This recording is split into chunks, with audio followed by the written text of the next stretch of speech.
right, ladies and gentlemen, good afternoon and welcome to Wiscasset Speedway for Group 2 day on this beautiful Saturday evening here in Wiscasset. Dave Sturgis is up on the flag stand as always. Pace car will take a turn in. We're ready to kick the show off here tonight. Green flag is out.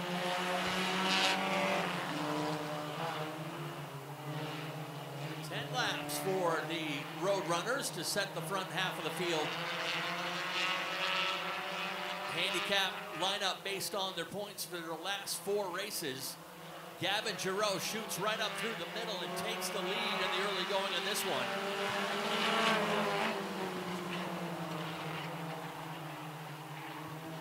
Giroux quickly pulling away. Kind of right on the bubble between whether he should be running here in Heat 1 or Heat 2. Kind of splits based on the car count. 16 cars with the road runners in the paddock today.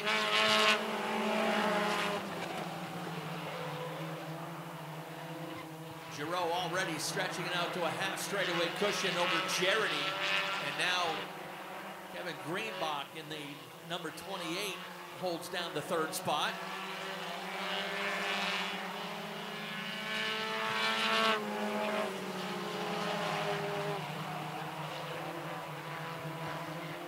Greenbach takes over that 2nd spot, shuffles Jerity back into 3rd. Carl Conan makes that a 3-car battle for position.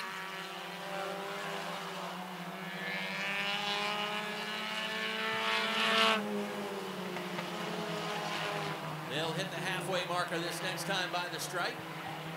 Gavin Giroux with a comfortable lead over Kevin Greenbach.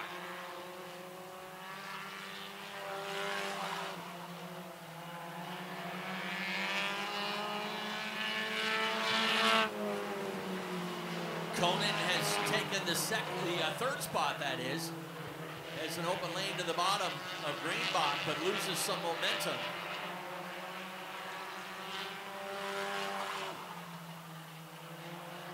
Gavin Giroux.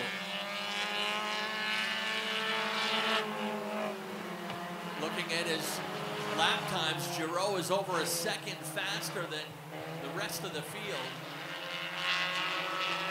Being an entry-level division, you've got quite a disparity, not only in performance of cars, but also ability of drivers. And Gavin Giroux is making quick work of this one. Half a track lead now over that 2nd place battle between Greenbach and Conan.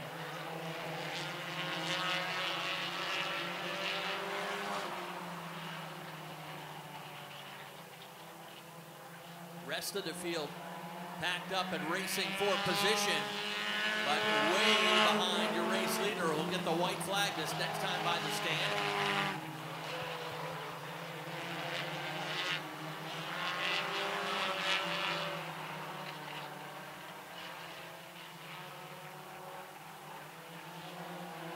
Kevin Greenbach still leading that pack with Carl Conan in chase, Kerrigan Glazier, but up front and making easy work of this one, Gavin Giroux takes the checkered flag. They are still racing to the line for 2nd position back. Kerrigan Glazier making a move on the outside. But Greenbach will take that spot. Glazier will take 3rd. Carl Conan 4th, Jerity 5th. Everybody packed up tight and ready to go this time. Brandon Alley and Jesse Lyons will come to the attention of Dave Sturgis. Green flag is out. Off we go.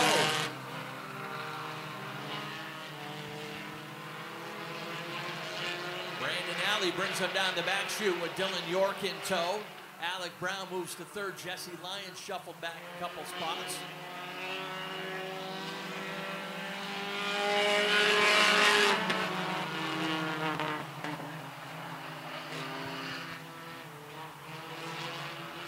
Dylan York getting racy there in the number 7X that is. Pulls to the inside of Alley.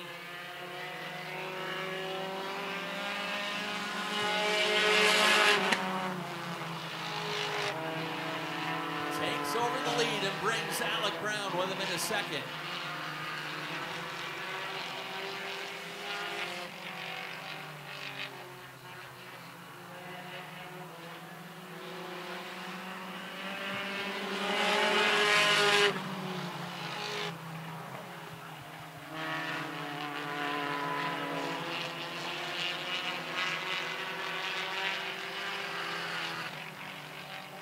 Another car joining the field late. That's the 53 of Shane Sprague.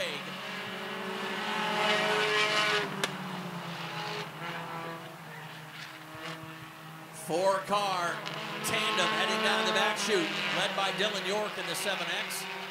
Alec Brown in second, Kyle Inman third. Branden Alley giving chase, staying there with that lead pack in fourth. And back to Ken Turner and the number 79 running in fifth as we pass the halfway marker.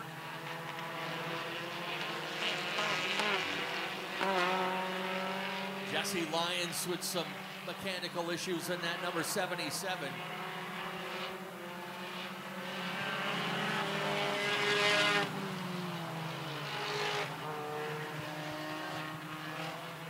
Brooklyn Forbes making it a challenge for those leaders to get through.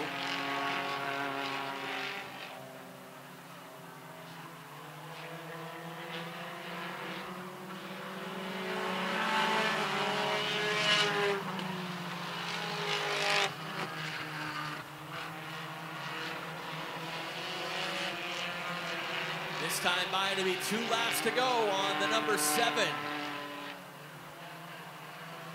Dylan York took the lead early, trying to take him home to the checkered flag.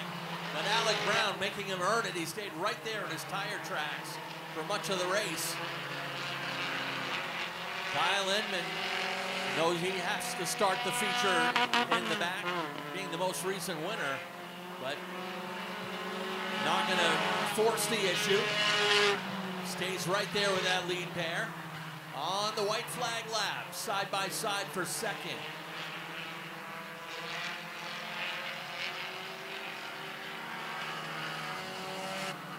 Inman hops the curb but hangs onto it. Checkers fly. York will get the win. Alec Brown is second.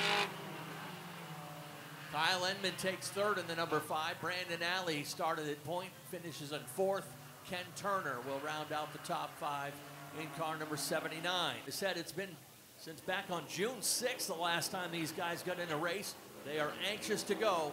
We've got 23 cars in the pits today, so should obviously have a great field and hopefully a great race out of these guys. So this will be the first of 2 races tonight.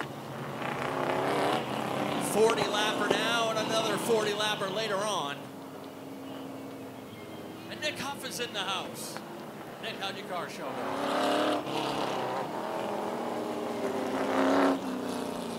Ken, I think it's about time I got my own private jet. You got yourself a busy week, I know. Yeah, I've had a blast today already and ready to have more of a blast at Wiscasset Speedway, my favorite place to be.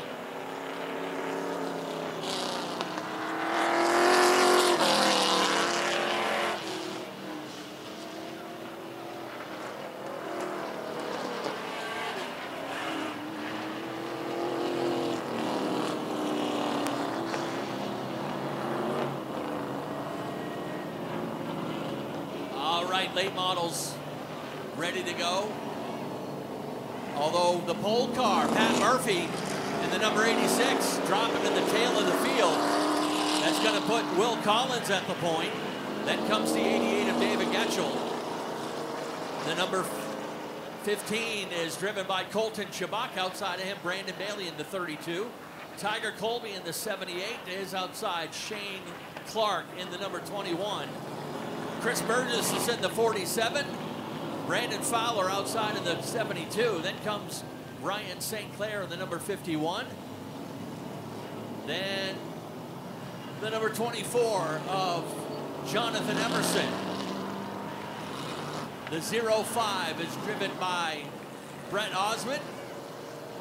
Then the 00 of Alex Waltz out of Walpole. Alex coming off a career best runner-up finish back in June.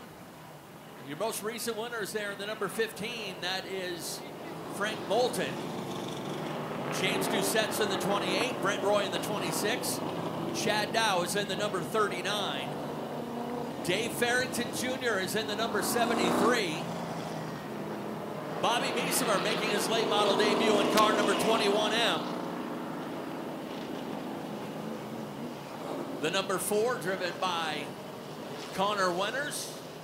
Then comes the 09 of Dylan Turner, Jeremy Turner that is. Jeremy Turner in the 09. 86, Pat Murphy was scheduled to start in the pole position but dropped to the tail.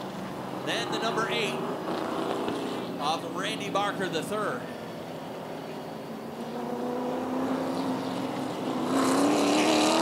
22 cars answering the bell for this one. We have 23 cars signed in, so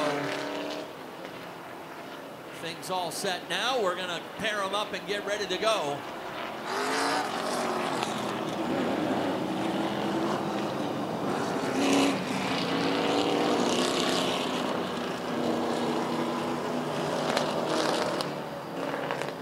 Yeah, Ken, I gave you fair warning a week ago that I'd be a little late. I said I'd be here by intermission.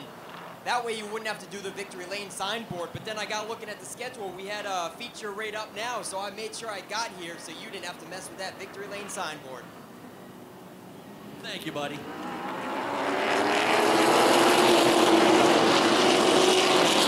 Boogity, boogity, boogity. We are racing. Colton Chabuk is stacking up the field. Colton Chabuk got squirrely.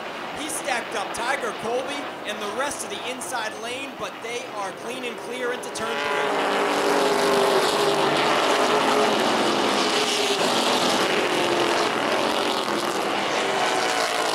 We got tire smoke coming from Pat Murphy, part of that chain reaction. Ryan St. Clair in the 51 has a bunch of front end damage.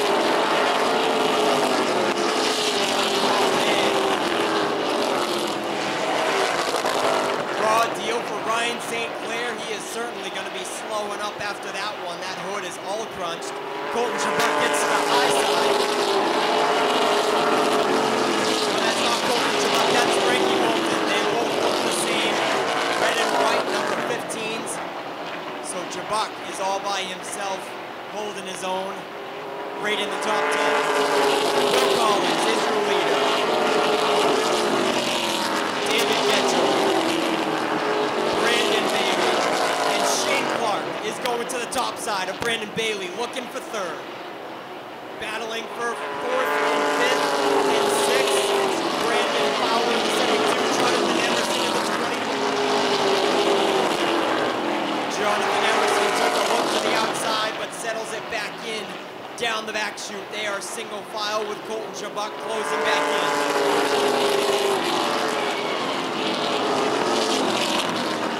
Shane Clark making progress on the high side. We've got a spin in turn 1. Doucette in the 28 goes around. Patrick Murphy almost gets into him. The 21 goes around. Bobby Meesemer. We are going green once again.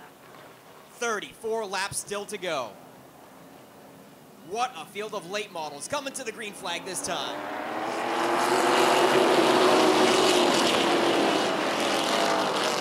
Will Collins gets the jump once again. He washes up into the middle, groove through 1 and 2 to protect his lead. Brandon Bailey took a peek to the inside there as he battles with Getchell now for second.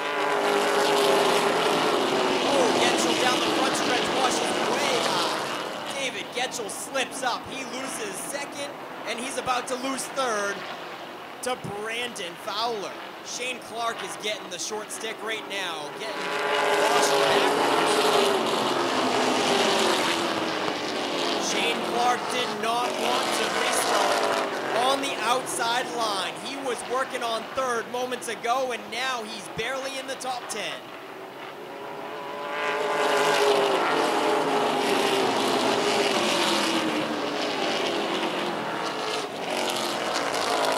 Shane Clark fell back to 8th after that restart in the 21. He finally finds an opening to get to the bottom.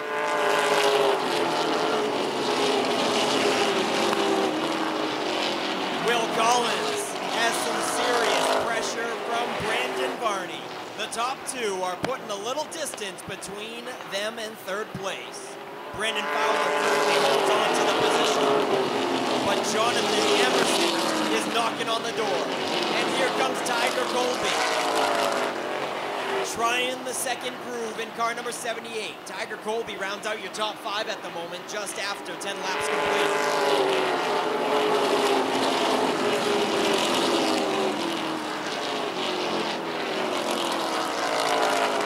Tiger Colby unable to make the high groove work. Chris Burgess almost snuck a nose in there, but Colby quickly gets back down low.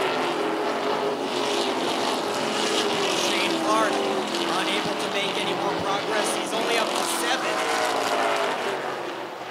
Well, I spoke too soon. He's looking like he's going to make the top side work once again, this time to the outside of Chris Burgess.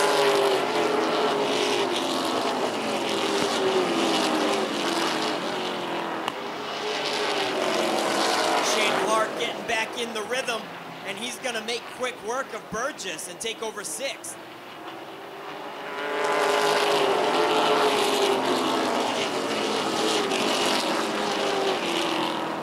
They are stacking up behind Will Collins. Branden Fowler is getting a second wind, and they're closing the gap on the top 2. Will Collins is racing in defense mode right now.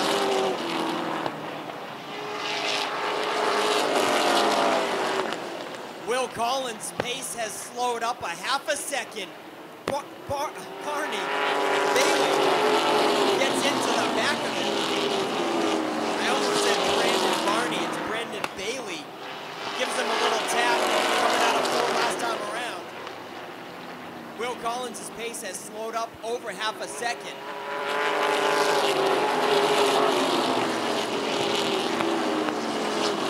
Once again, Will Collins is in defense mode right now. He was able to click off a 16 flat right off the bat, but now he's only able to do 16.6. Jonathan Emerson gets to the inside of Branden Fowler for third place. Shane Clark is right there to try to follow the inside. We're looking at halfway this time, 20 laps to go for Will Collins. Branden Bailey, once again, into the left rear of Will Collins. As Collins' pace has certainly slowed up, but he is protecting the inside as best as he can. Bailey gets a nose in there. Will Collins contemplates shutting the door on him, but doesn't do it that time. Bailey is still in there with a nose. Squeezing him down is the 25, keeping him pinched down low.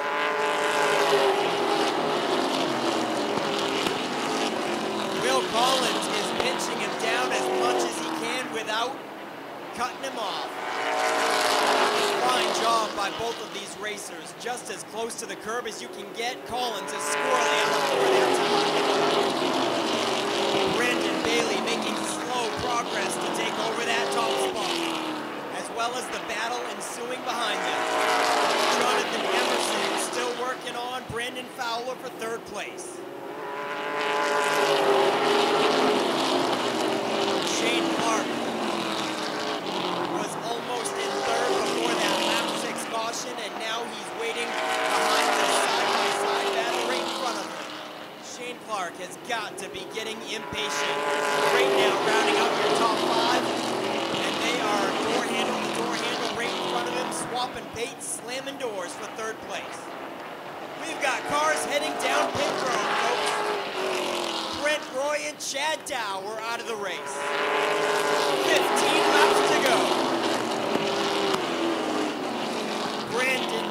Randy Barker drops off the pace in turn 3 as well, as your leaders come around to put him a lap down.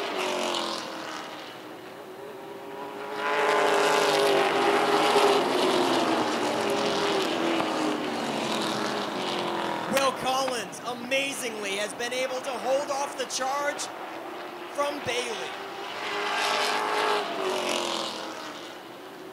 Even though Bailey got underneath, and even at one point, Bailey gets into the back of him once again. Will Collins Collins all about that defense at this point, as well as Fowler. Amazingly, has been able to hold off the charge from Emerson in the second quarter. The top two have severely slowed up the pace, and here comes Fowler to the high side. We've got 10 laps to go, and Fowler takes care of Bailey right off the bat, now working on Will Collins. In a matter of one lap, Branden Fowler passes them both on the top side. Here comes Jonathan Emerson to follow. The rubber is building up in the second group. And the second group looks like the place to be. They are getting freight trained out there. Branden Fowler, Jonathan Emerson, and Shane Clark, here they come.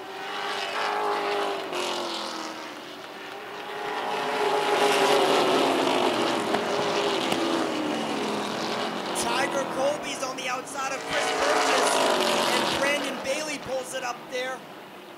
As Tiger Colby's trying to make progress up there, Bailey's getting in his way now.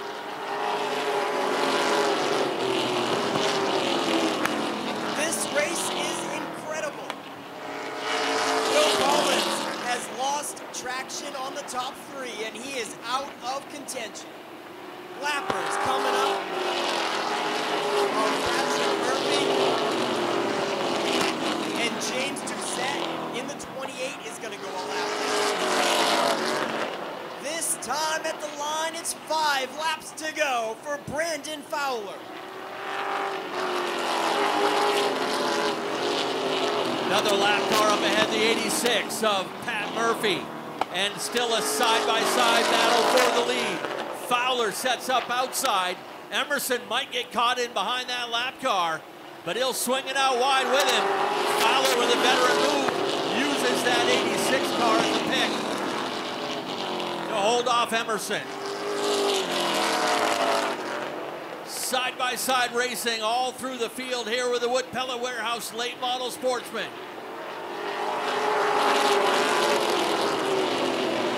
Shovel into turn number 1. Bailey and Bolton got together. Tiger Colby got caught in behind. 2 laps to go this time by.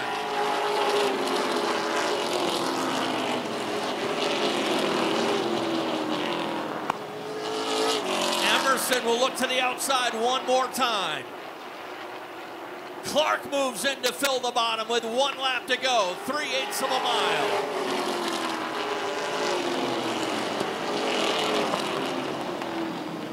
Bailey will tap out. He had the lead at one point and drops out a lap early. Here they come to the checkers. Branden Fowler will take the win.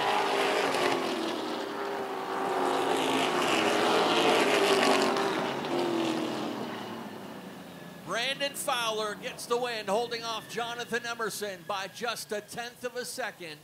Shane Clark will finish in 3rd. Let's send things trackside. Nick Hoff's got your top 3. My voice is already hoarse, and we've got another one of these late model features still to go. That was some exciting. Are you fans not entertained? Let me hear you make some noise this evening at Wiscasset. Branden Fowler is going to get one of these new to this season flags that Wiscasset Speedway offers, his very first feature win at the racetrack. Let him hear it, folks. Branden Fowler. Hey, Branden, I'll trade you. You get to keep this flag, buddy. Check that out. Branden, I don't think I've even interviewed you for 3rd or 2nd, and here you are with a win. Have you been in victory lane with the late model yet? A couple times, but not the last few years. No, yeah, it's been a while. Pro Stock was the last time we were here, so yeah. This thing, we've been fighting it all year, and weren't really great in practice either, and come out here and it loved the outside. I know Johnny was going to try to get me on the inside, and he had me for a while, and thing just stuck, and I just kept putting it to it. So here we are, and I got to thank him for running me clean. You know, I hope we put on a good show for everybody. That's what racing's all about right there. Johnny who? Oh, Emerson. Yeah, he gave you the pressure, huh? Yeah, oh yeah, he was on me hard. got a little nervous with like 10 to go. This thing was getting pretty free coming in the corner, but seemed to work on the outside, so if he got under me, it was all or nothing, so. All right, Branden, real quick, who do you want to thank for sponsoring the 72? I got to give a huge thanks to my dad, my wife, and my kids for letting me do this. Fowler Transport, Generators of Maine, and we got a couple more on there, Leo's Transport and D&M Transport. And yeah, that's about it. All right, Branden Fowler soaking in the moment with his first feature win at Wiscasset Speedway. Jon Emerson, he was calling you Johnny. You know, I've never heard you called Johnny, so man, what a race between the three of you. I mean, you were fighting for the lead, but also a little bit of defense with Shane Clark behind you. Yeah, it was a little bit of defense. We're like probably 20 laps in, I was like, oh, the 72 is going to burn his tires down. I just need to maintain. And he never did, and I was burning them off as much as I could. The 25 and the 32 were racing hard, so it was our chance to jump out. And I was hoping I could get by him, but just not quite enough rear grip. I'd like to thank Portland Glass, Jerry Merrill Carpentry, Emerson Pilot Cars, Yankee Yard Works, Highland Green, Tick Patrol, Emerson Pilot Cars, he has a motor in here, Emerson's Garage, John Thurlow Incorporated, ABG Heating and Plumbing, and Art, Keith, my dad, everyone in the house will be back there. All right, runner-up honors, Jon Emerson and Shane Clark. With that restart at 6 laps complete, you fell back to 8th. I bet you thought it was going to be a hard ticket to get back up here. No, the outside's been really good here, so I can usually roll the top. They were battling real hard. I was hoping that, you know, the 72 would have cleared him. Congratulations to him. I think that's his first win. He's raced in here a long time. Huge thanks to Distance Race Products. We totaled this car the last time we raced, actually, and Jeff Taylor clipped it, did an awesome job. Me and my guys put it back together, Corey Elton, Jason Elton, Tabitha, my wife, my sister, my mom. But huge thanks to Bernie Thayer, Thayer's Automotive, Littlefield Farm, DeShield Transportation, and Harvey RV, Maine Fire Protection also. All right, awesome run for Shane Clark. As soon as Branden Fowler went to the top side, these two followed him. They all went from 3rd, 4th, and 5th to 1st, 2nd, and 3rd. We'll get them in front of the winning number 72 for top 3 photos in Coastal Auto Parts, Napa, Victory Lane. Find one of their 30 Napa locations near you at www.capnapa.com. Back up to you, Ken. Portland Glass, Strictly Street. Heat number 1 of 3 coming at you.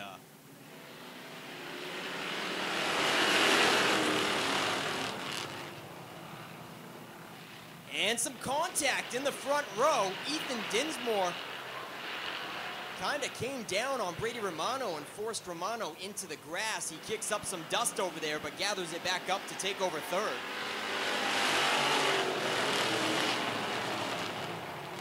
Or maybe Romano came up into Dinsmore.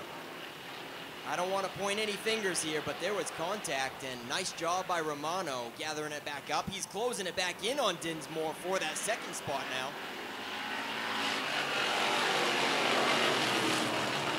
Scott Eck quickly got underneath Ethan Dinsmore and pulls away. Half a straightaway lead already coming around to complete lap 3.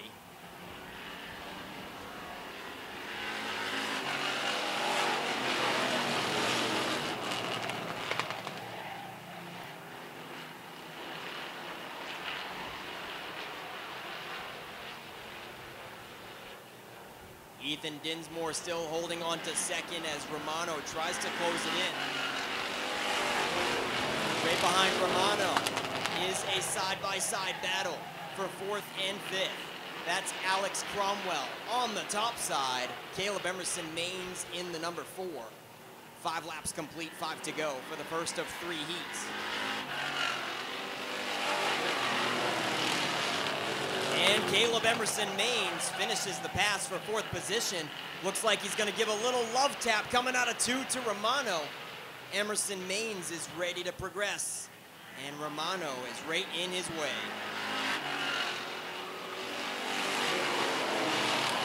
Ethan Dinsmore gets way high down the front stretch. He is arcing the straightaways big time to get good entry into the corners. Trying to do all he can to distance himself from the rest of the pack, led by Brady Romano.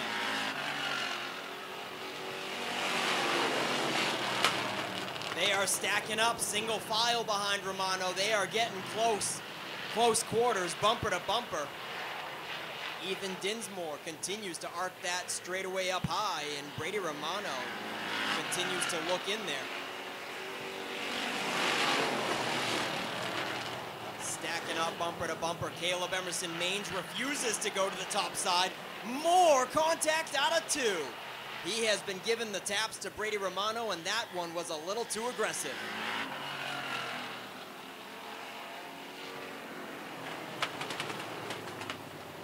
First Strictly Street yellow flag is gonna fly after the contact between Brady Romano and Caleb Emerson Maines. We're going green, minus the 3 cars still in the pits.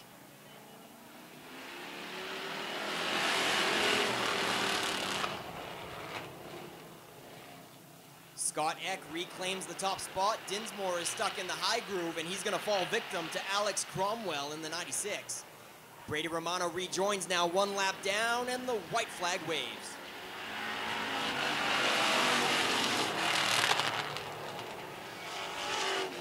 And Ethan Dinsmore draws the short straw in that restart situation. He was looking for a solid 2nd place run, but now falls back to 5th, coming to the checkered flag.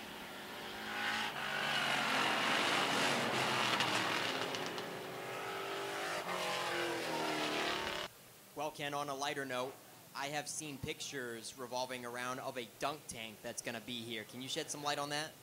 Is there going to be a dunk tank? Beechridge? No, that's a replica of the original flag stand that was in the infield. It looks like a dunk tank, but sure that's does. a replica of the original flag stand.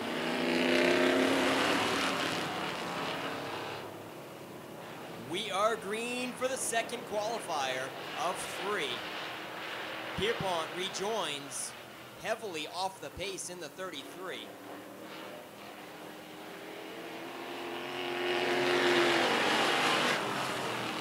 Joe Harriman leads, but he's got pressure from our most recent Super Street winner, picking up one of those fine first feature win flags. Landon Tapley in the 25, giving pressure for the Strictly Street lead. And he's got Joe Harriman dirt tracking it down the front stretch. Tapley does not want to go to the top. He was trying to get the bottom as best as he could, but he'll look to the top this time going into 3.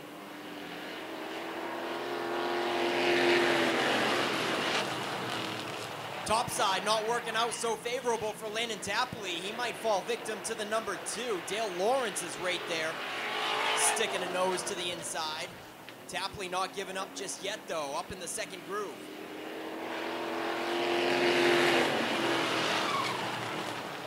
It seems like it takes a little while once you commit to the 2nd groove. Takes a couple laps for it to really gain momentum up there.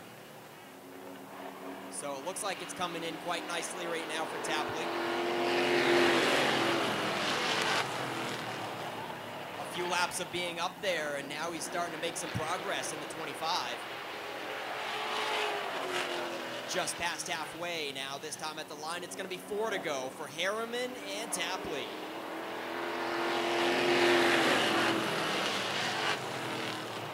Harriman and Tapley definitely keeping the field at bay. They are starting to tighten up behind them. We've got a 5-car pack with 3 laps to go this time around.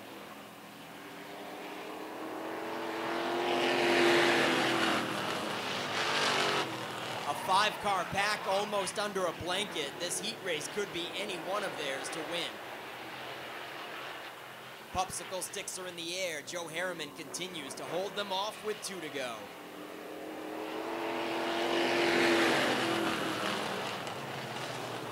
Dale Lawrence up tight on the inside line. Matt Cannon Jr. and Wade Kennedy continue to go double file for 4th and 5th.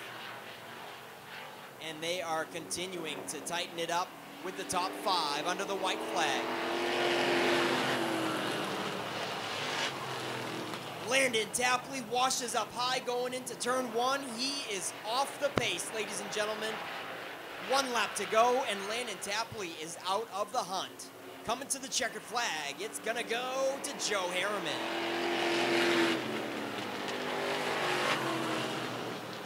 What a race we had going there up into the white flag. 10 more laps for the Strictly Streets, going green this time around. Jeremy Glacier out of Appleton and Zach Emerson out of Sabattis. And we've got heavy smoke coming off of the 3 of Bernie Dinsmore. He's pulling up to the top side, letting the field go. Still smoking down the backstretch, but they are neck and neck for the top spot.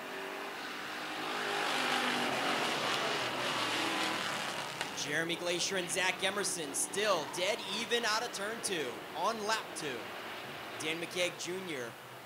is certainly gonna be there ready to pounce for whichever line progresses.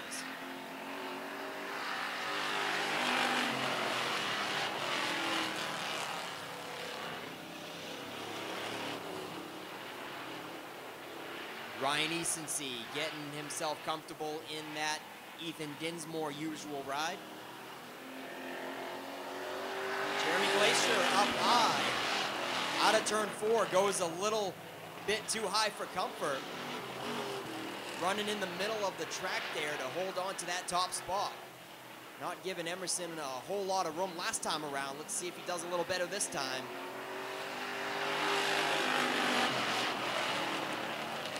Dan McKeag Jr. is right up tight in that mix. And just about 3 wide, McKeag Jr. sticks a nose in there.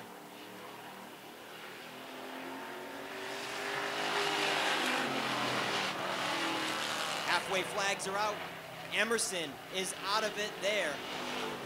He gets washed up in the second groove and falls back to 3rd. McKeag Jr. now to the top side of Jeremy Glacier for the lead. 4 laps to go.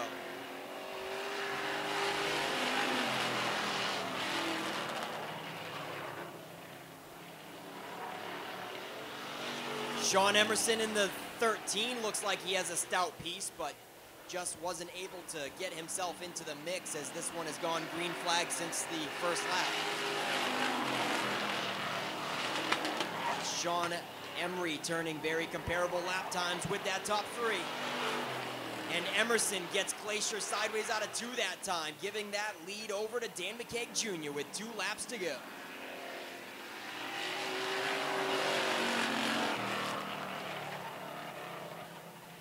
And just as I was complimenting Sean Emery in the 13, he drops out of this one, heads to the pits early.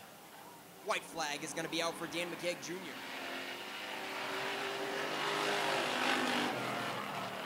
A couple of laps ago, Emerson had Jeremy Glacier rate sideways, and he still can't make the pass happen, even though Dan McKeag Jr. is driving off into the sunset, coming to the checkered flag to pick up qualifier number 3.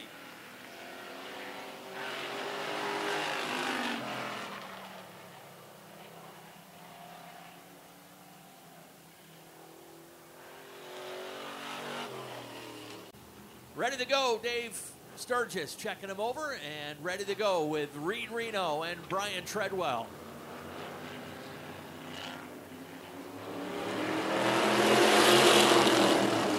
Right up tight on the back bumper of that pace car. Probably had our pace car driver a little nervous on that one. Brian Treadwell stuck in the high line. Losing a couple spots right off the bat. There will be an opening in 4th position, and he will follow in single file. It is Reed Reno in command of this one.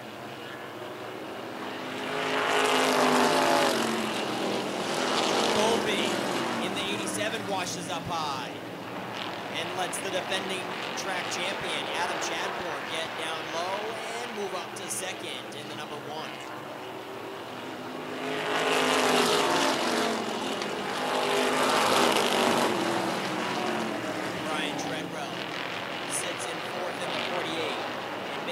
Top 5 is Jeff Meserve in the 44 with a hungry field of cars right behind him. We've got a spin out of turn 4, the 79 of Sean Tucker. I can't quite say that he went around, but he certainly got sideways and headed towards the infield. Kept the front end straight and goes down the hot pits to climb back up on the racing surface.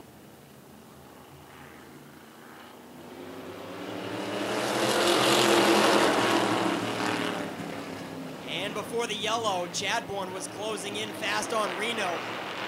He gets a great restart and quickly takes over this one. He clears going into 3 and he'll lead at the line on lap 5.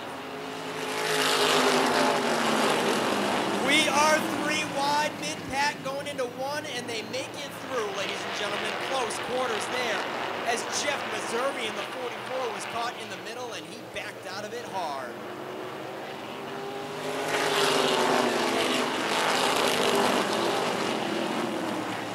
It was the 6 of Zach Bowie and the 7 of Steve Reno, splitting the sides around Jeff Meserve and moving up into 6 and 7.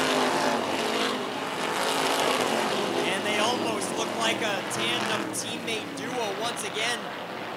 On the back of the 99, Scott Trask, Bowie and Reno are following each other up through.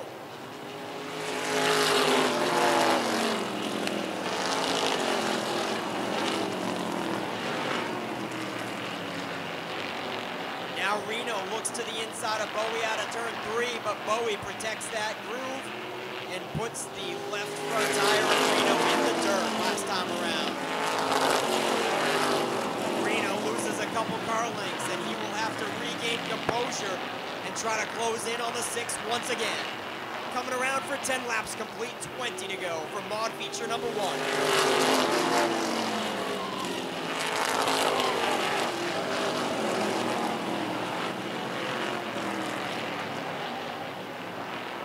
And we've got one dirt tracking through 1 and 2, a solo car incident, but he keeps it going. And Reno almost goes around out of turn 4. He's going to complete the spin into the infield.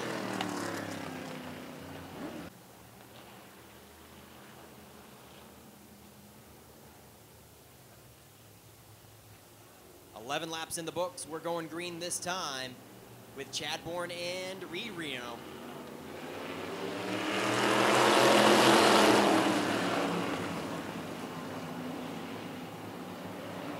Reed Reno holding his own, keeping Chadbourne at bay so far for the first few corners.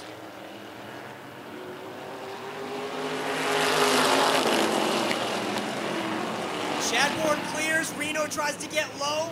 Colby gets into the back of him, and then Zach Bowie and Treadwell have their own situation right behind them.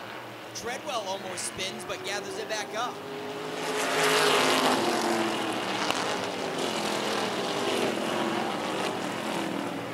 So it's a 3-car breakaway, with Colby all over the back bumper of Reed Reno, probably not too happy that he chopped him off.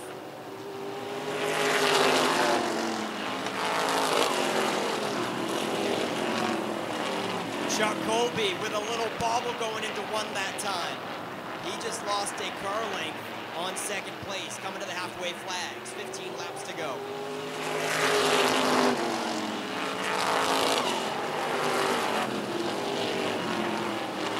Zach Bowie in the 6, all by himself in 4th, and then 3 cars under a blanket for the top 5. Scott Trask in the 99, Steve Reno in the 7, Brian Treadwell in the 48. Reno is making progress in the 2nd groove. Reno's gonna crack the top 5 now going into turn 3, and Scott Trask goes around in turn 3. 14 laps remain, and we are looking for the green flag this time. We've got the same 2 still on the front row, Travis Chadbourne and Reed Reno.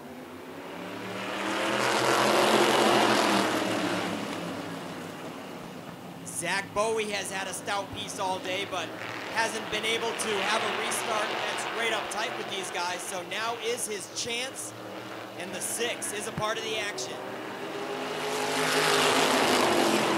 We've got contact as Colby is trying to protect the fact that he is on the inside of Reed Reno, and Reed Reno wants to get down there. Colby is holding his own on the inside.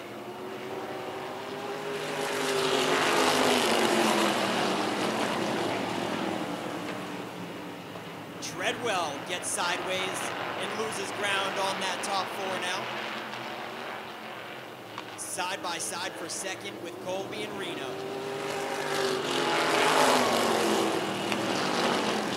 Reno threads the needle right across the nose of Zach Bowie, and now we're single file for the top five as Colby finds himself into runner-up position for the first time in this feature.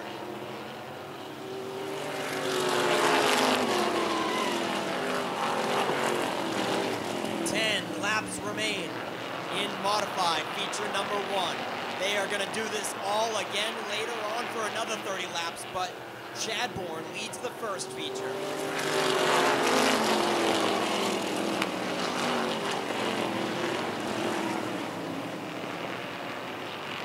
Adam Chadbourne's last lap time was 16.5 and Colby was a 16.2.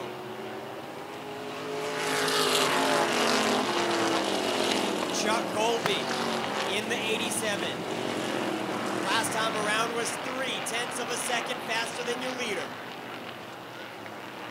Heading toward the pay window, opening up once again here with the modifieds. Top three in the class hold down the top three positions. Chadbourne, Colby, and Reno.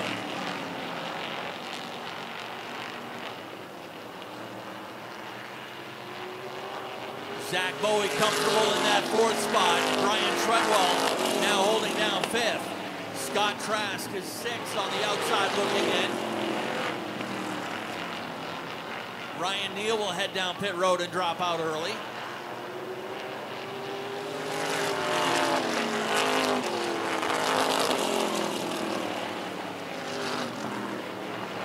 Colby trying to find some fast piece of the asphalt to jump, close in on that lead by Adam Chadbourne.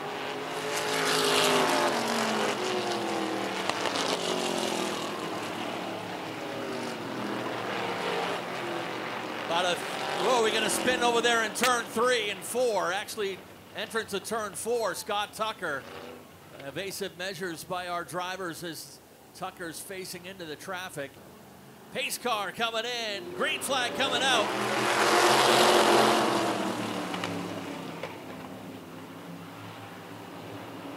Chadbourne shakes off the challenge.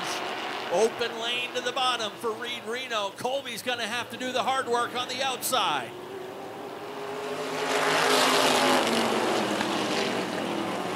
Some smoke off the 6 of Zach Bowie. Might be a tire rub or something on that car with 2 laps to go. He and Treadwell get together.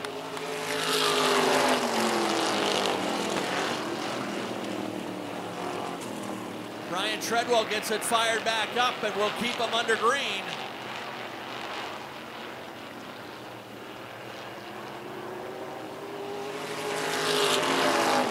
White flag. See if that left rear tire will hold together for Bowie. Up front though, it is Adam Chadbourne in charge. Checkers ready to fly. Chadbourne gets the win. Chuck Colby comes back to grab second. Reed Reno will take third. Zach Bowie survives to take the 4th position, just ahead of Steve Reno. The interval between those two, just 5/1000ths of a second for that 4th place finish. And Adam Chadbourne climbs out for win number 4 on the season. Is that right, Adam? Yeah. I think that's what Ken said. Man, late race restart. I mean, you took care of it, but I'm sure you might have been a little nervous with Colby on your high side. Yeah, I wasn't looking forward to a restart that late in the race, but pulled it off. Car's good. This first race with the new car, finally. Finally, man, we've got 1 million man hours in this thing. It's been a long time coming. She earned her first duck tonight. Yeah, exactly. I was wondering where all the ducks went, so you got a nice new piece under your house now, huh?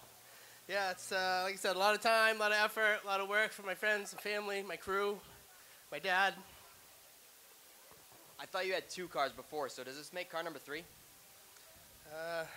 3 that are runnable right now, maybe. Yeah, sure. 3 that look the same. I couldn't tell. You got her lettered up just the same, the traditional Chadbourne colors, and nice job on the win today. Who do you want to thank for sponsors, Adam? Thanks. I got to thank Central Maine Seal Coating, Dresden Takeout, Lynn Spring Service, Shop Midcoast Glass and Windows, Montswig Restaurant, Norm's Used Cars, Shoreline Detail Pros, Shop to Shore, Wiscasset, Bath, and Booth Bay Napa, and everybody for coming out on a hot day. All right. Hey, Adam, one quick question. Did you shift on that last restart? Do you shift? No. No, didn't think so. And it will make sense when I go to this guy because I saw Chuck Colby definitely shift on the restart, and I think that's where you lost him. Chuck, you shifted on that restart, didn't you? I did. The only thing, it wasn't going good anyway. It was loose getting in real bad, so I had to kind of feather the throttle through the corner just to keep it from spinning out. I knew I was going to try him on the outside. I said, I'll give it the best I can, but I did end up getting back ahead of him, so he was being a little rough for a little bit, so I'll remember that the next time around, though.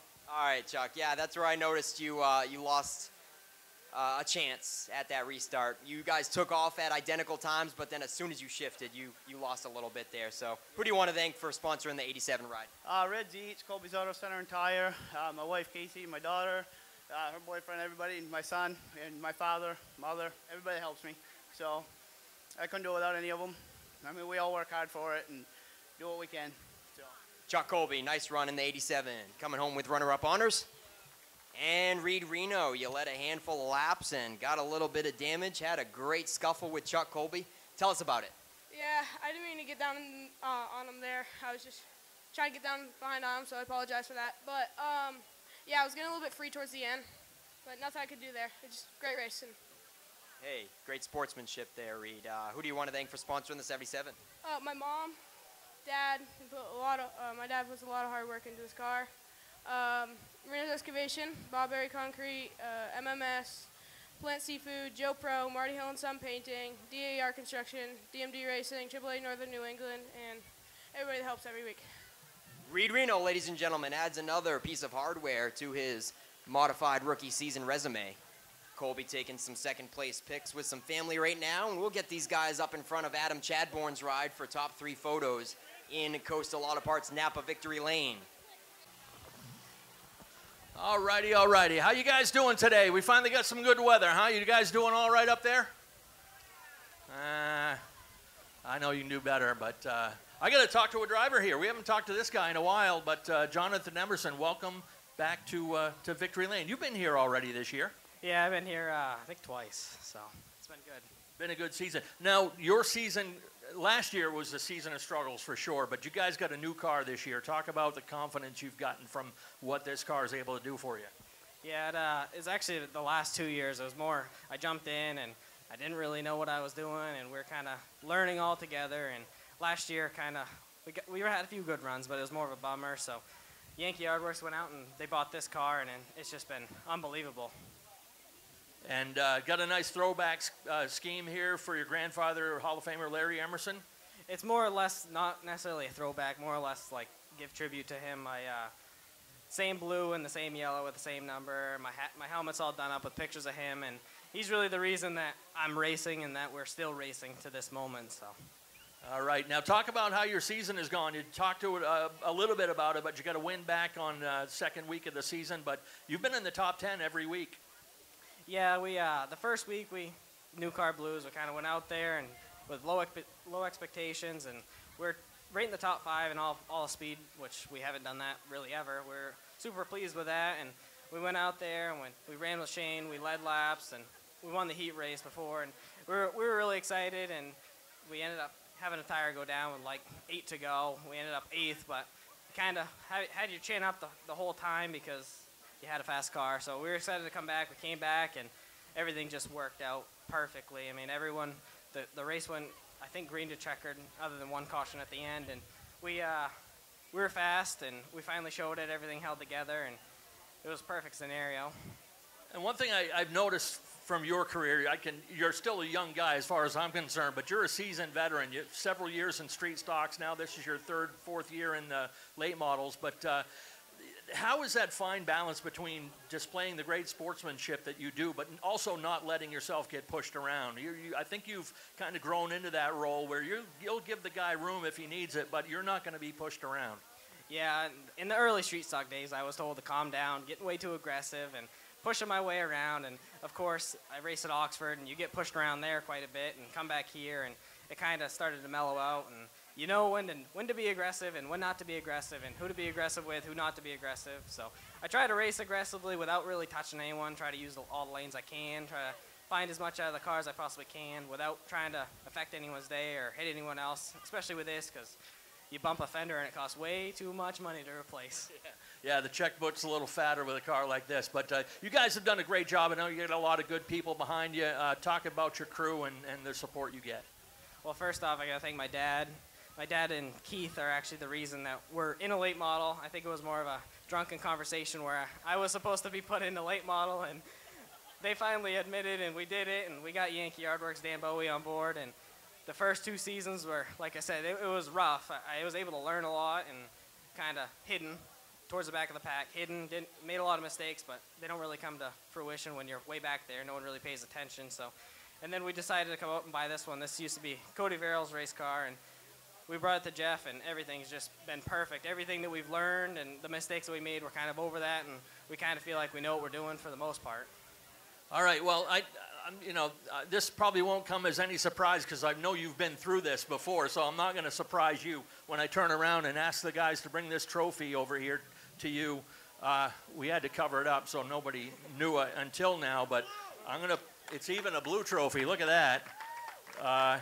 There you go. Hold that still. I don't want to break the trophy. It says Wiscasset Speedway, 4-season synthetic, May 2024 Driver of the Month, Jonathan Emerson. I know you did this way back in May with that breakthrough win, but with 8 weeks of rainouts, it's been a while since we've had a chance to get you guys over here. But you've won this award once before back in the day in the street stock, but how's it feel to win it once again here today in this late model? It's pretty awesome because the last 2 years, like I said, it was so terrible that you kind of doubt yourself. You don't think you can race anymore. I'm going and I'm racing at Oxford with lower divisions. I'm winning, but you come here and you get your butt handed to you. It's disappointing to say the least. And to have a car like this and be able to drive it really means a lot. I forgot to thank Ron Abbott. He helps us every single week. And we had a guy come on board actually I think it was last year. And Art, he helps us a ton. He's an older guy, and he just helps us every chance he can get a chance. All right, and if a lot of people know what goes behind this trophy, but it's not just your performance on the track. Obviously, the big breakthrough win, it plays a big part in it, but it's the sportsmanship, it's the character, it's the cooperation with track officials. It all goes into the package when we say we're going to set a driver out front and say this is the best of Wiscasset Speedway. That's what this trophy is for, so congratulations once again. And it comes with a $100 certificate for AMSOIL products, compliments of 4-season synthetic. Thank you so much. It's truly an honor to represent this racetrack as the best racetrack in the state. I'll say it till I die. It's true. And the fans are the best, and just everything from the top to the very bottom with Richard and Vanessa and UCAN and everyone. All right. Congratulations once again, folks. Nice round of applause for our May Driver of the Month, Mr. Jonathan Emerson. If you are a Subaru enthusiast and you haven't shopped Norm's Used Cars in Wiscasset, you are missing out. Norm's Used Cars specializes in previously enjoyed late-model, low-mileage Subarus, all hand-picked and meticulously gone over to be like new to you. And with over 100 Subarus on the lot starting at $49.95, they have a great selection too. Experience the difference at Norm's Used Cars. That's not the norm. That's Norm's Used Cars. If you've been injured in an accident, contact the law offices of Joe Bornstein today. Talk to us confidentially and free. Find out why we are Maine's most recognized personal injury law firm. Over 25,000 victories for Maine families and over $500 million collected for injured Mainers. Get the help you need and the justice you deserve. Dial 207-CALL-JOE. There's never a fee unless you win. Call Joe today and get the Bornstein advantage. We are your voice. We are your helping hand. We are the Hometown Foundation. We speak up for animals who have been neglected. We support those who keep communities safe. We shatter stereotypes for the disabled. We instill hope in those battling life-threatening illness. We honor and remember our veterans. The Hometown Foundation. Community-focused, community-driven. Call or go online to see how you can be the help your community's waiting for.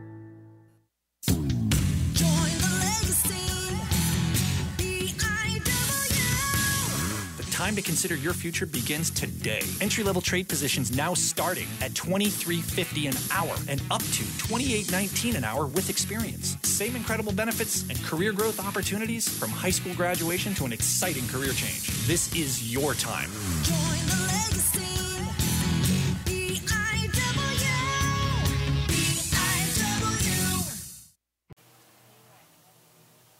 As I believe the Wiscasset salute may be happening here in a little bit as the sun sets off the backstretch. Pace car heading in. Let's go green. It's time for the Roadrunners.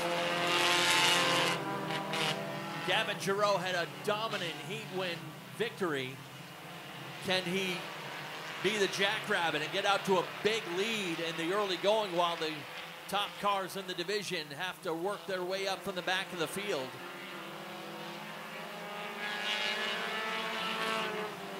Giroux with the lead first time by. Kerrigan Glazier second.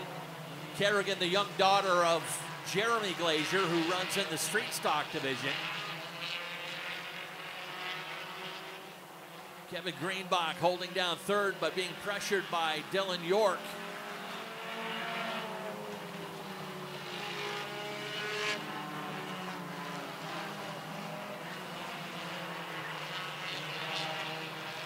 Already a half straightaway cushion for that 0-2X.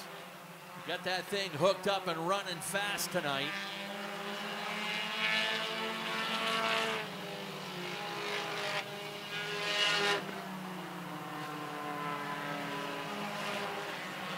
Watching the progress of Alec Brown in the 39 and some contact mid-pack between the 7X and the 28. Charity also slammed the wall on the backstretch that time in the 71. All by himself, got way too high on the backstretch. This time for the 0-2 is 5 laps in the books.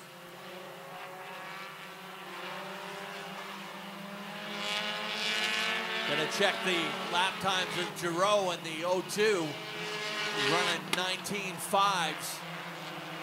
Only driver under 20 seconds right now. Giroux about a half second faster than anyone else in the class tonight.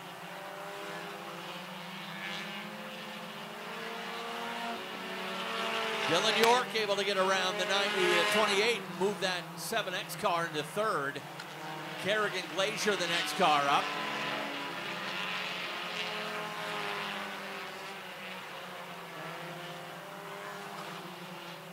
Giroux's got that thing in cruise control now, nearly a full straightaway ahead. Get a rare opportunity to start up front.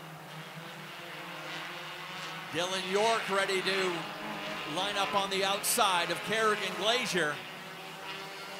Glazier picked up her first trophy of her career up in Unity Raceway, or Speedway 95. I can't remember which one it was, but she went up the road a ways and took home a podium finish. Dylan York right out against the wall. Sets him up for a good run into turn 3.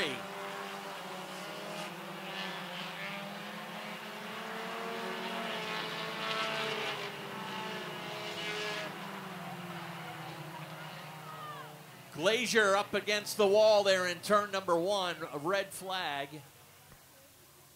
Automatic red flag when we have a driver contact up there in the turn. And the 77 has popped the lid. So are these guys up front here, ready to get back at it. Gavin Giroux and Kevin Greenbach will get the restart.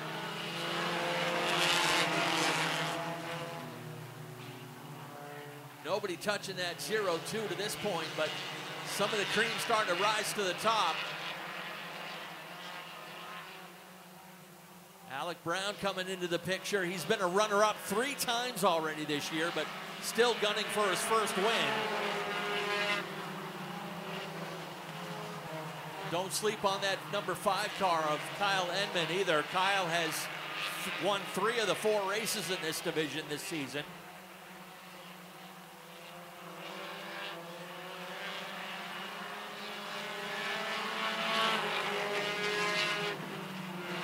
Greenbach caught on the outside and loses 1 spot, now 2.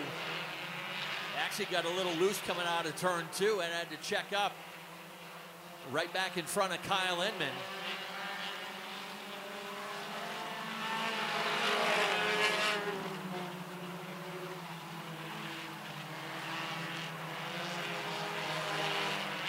Giraud looking strong, but not running away quite as noticeably as he had before.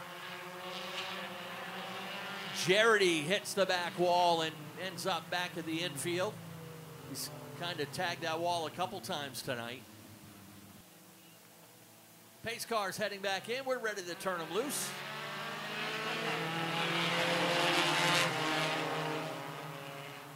And we are off and running once again, and Giraud not able to get away like he had been early in this race. He's still got Alec Brown to his outside.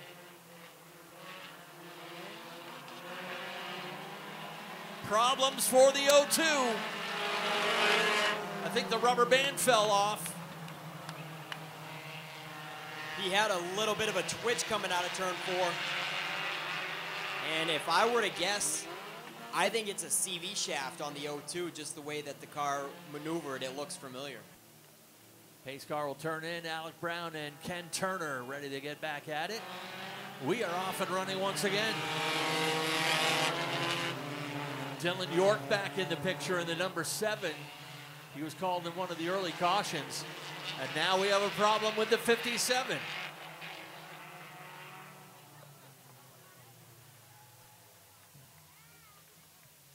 Well, sorry for the delay, folks. Let's try it again this time. Looking for the green. 2 laps shy of halfway for the Chestnut Automotive Roadrunners.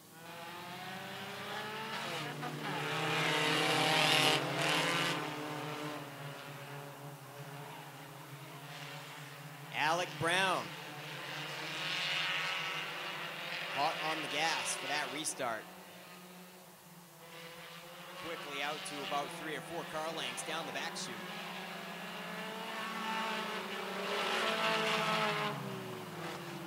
Ken Turner in the 79 unable to maintain in the top 2, and he falls victim to Dylan York in the 7X, now up to 2nd. And now we are halfway, 15 laps to go.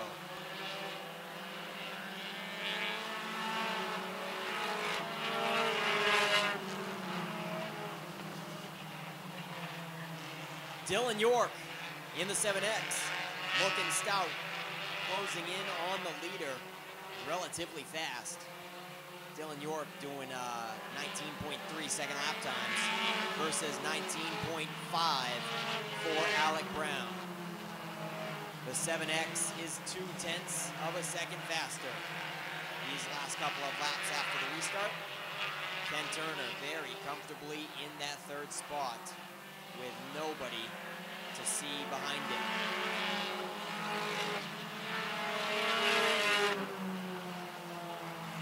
Kevin Greenbach in the 28 holds down 4th with heavy pressure from the 23 of Branden Alley. All over the back bumper as Alley looks to the high side going into turn 3.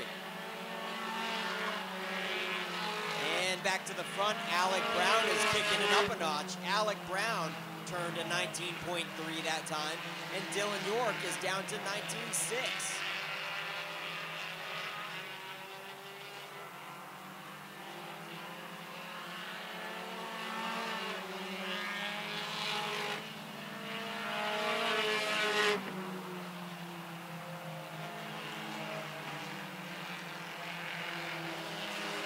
And Mr. Sturgis is waving 2 hands in the air. We got 10 laps to go for Alec Brown.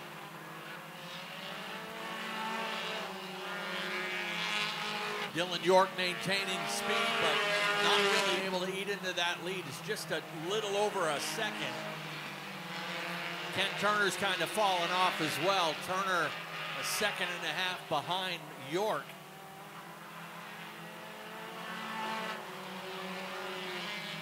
Alec Brown made his debut here in the Roadrunner division last year and actually had never won a podium until this season. He's been 3 times a runner-up this year. Around goes York in the 7.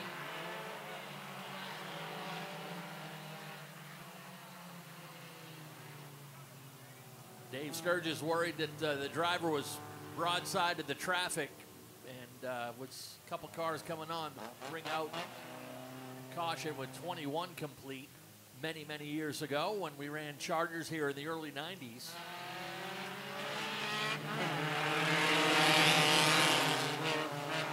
Actually, I should have said many, many, many, many years ago.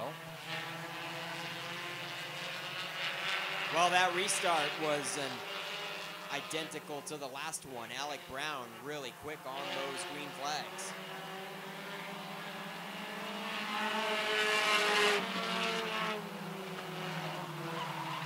Ken, did you say Brian was 66? 67? Pretty good looking guy for 67 years old. Yeah, he's watching over there in turn 1 right now. We had called Kyle Edmonds' name earlier in the race, and whatever adjustment he made did not hold up because Edmond is back in the pack right now, running in 6th. And not showing that speed that he's been able to get out of that car for much of the season.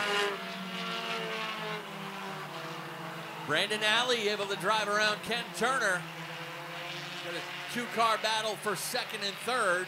Right behind them, a 2-car battle for 4th and 5th. Dylan York trying to come back into the picture.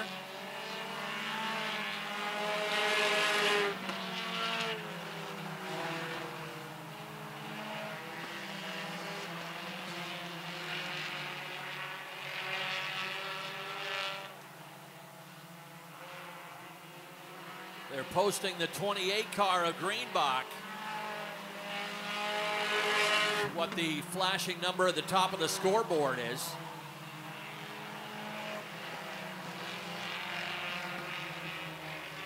Tough break for him, and he'd been right up around 4th or 5th for much of the race.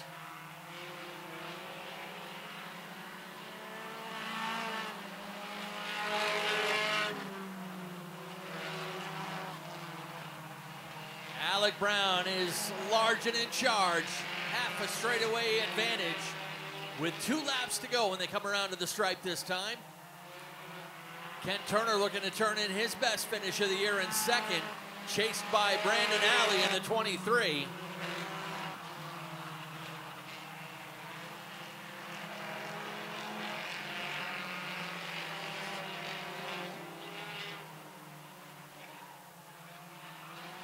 White laundry flies, 1 lap to go.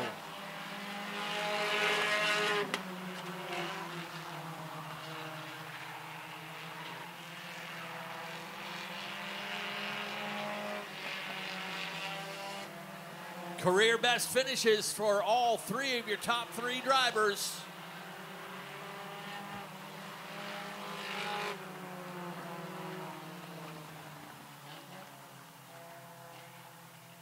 Alec Brown gets the win. Ken Turner 2nd, Brandon Alley 3rd. Dylan York from the back to the front a couple of times ends up in the 4th position. Kyle Edmond 5th. And let's send things down trackside. Nick Huff has got your top 3. So I'm giving him the right flag now this time, right? Yes, you are, my friend. All right, I'm going to take extra precaution with this flag from now on and not get trigger happy. First career win at Maine's biggest and fastest for Alec Brown. Yeah, and 3 times a runner-up. And he gets to keep this one. Wave it high and proud, Alec.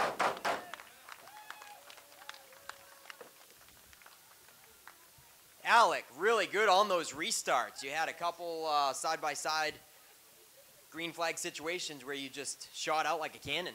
Yeah, everyone complains about the starts, but you just got to be patient with them, honestly. That's all you got to do. Just go, be patient, and run your line and do what you can do. That's the best way to do it. Nice run, man. Who do you got to thank for sponsoring the 39 Acura? I got to thank K-Pill Cannabis, Swift Storage, Mom, Dad, Nicole, Drew. They just got engaged. That's good for them. So Olivia, Brooke, Noah, Noah's little cousin, Logan, who else? Jessica, Ellie, Daniel, Dustin, G-Ma, Bill. They're just everyone and all the fans, and thank God, finally. Got the monkey off his back. Alec Brown, ladies and gentlemen. All right, hey, Ken Turner. Yeah, you had a couple of restart attempts next to that 39, but he was pretty stout on the launch, wasn't he? Yeah, I'm just a little underpowered on the start. It's going good when it's going. Yeah, that's what I noticed. Once you got it rolling after a lap, she's got some good lap speed, but just not at the drop of the green. No. Got my good thing. It's got a good rear bumper on it. Who do you got to thank for sponsoring the 79? Mulholland's A-Hop, BH Builders, my girlfriend Becky, my daughters are here, a bunch of friends, everybody that helps out. All right, Ken Turner coming home with runner-up honors, ladies and gentlemen. And Brandon Alley, your career. Yeah, I'll shake your hand, man. Your career best run at the track. You've never visited Wiscasset Victory Lane, have you? No, I never have. This is amazing. It's amazing, he says. We're glad to have you here. Did you have a good time out there? I sure did, and it's crazy to think 4 weeks ago this thing was totaled. We got it back out there. I got a good crew. It's amazing. Yeah, she has got a lot of dents in it. What happened? Did you clip the wall? Oh yeah, backwards. Turn 1. It was great. Yeah, that's an amazing revival for the 23 car. So I'm sure you got a lot of people to thank for bringing this car back to life and some business sponsors. Yeah, I got to thank Tint by Russo, Wicked Maine Renovations, Rocky River Ranch. I got to thank Georgine, Mark, and all the Dodge family for helping me out with this. There's more to come. Brandon Alley in the 23 wraps up Victory Lane for the Chestnut Auto Roadrunners down here in Coastal Auto Parts Napa Victory Lane. Back up to you, Ken. I hear the engine's firing pit side. What do we have for these fine fans? Oh, yeah, it's time. The sun's back behind the trees, and here come the Wood Pellet Warehouse late model sportsmen. Segment Dave Sturgis, 40 laps for the Wood Pellet Warehouse late models.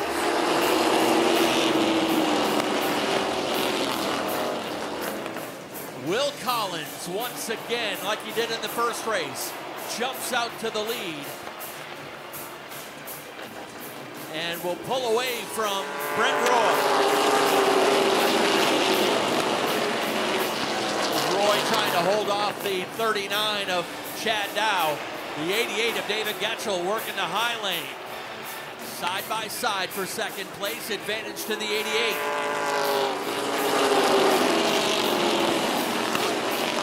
Brent Roy across the nose of the 39 of Chad Dow.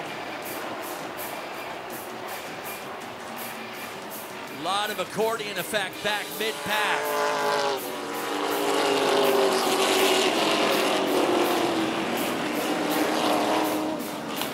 Brent Roy gets turned around. He and Chad Dow have been mixing it up for the first 2 laps. Yeah, 5th in the first race today. So it's starting to come around a little bit for the 25.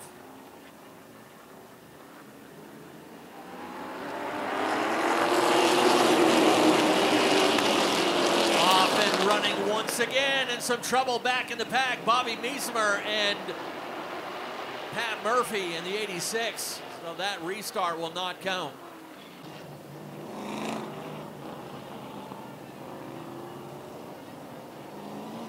Let's get back to racing here. Pace car in and the green flag for Will Collins and David Getchell. Getchell hangs with him this time on the high side. Brandon Bailey and Alex Waltz on row 2.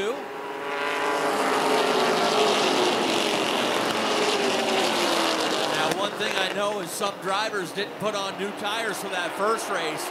They banked them so they could throw a pair on here for this second race, and Couple cars coming to life here in race number 2.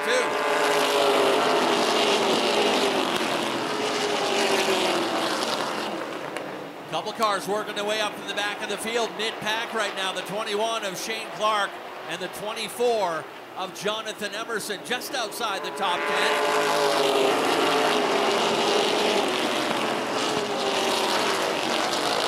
Will Collins just turned the fast lap of the race with a 15.94.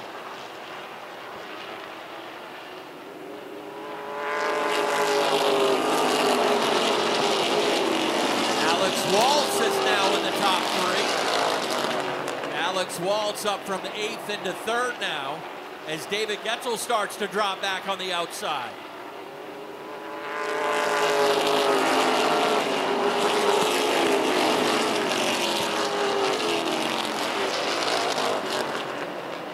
Getzel drops back another spot as Colton Shabak gets by him.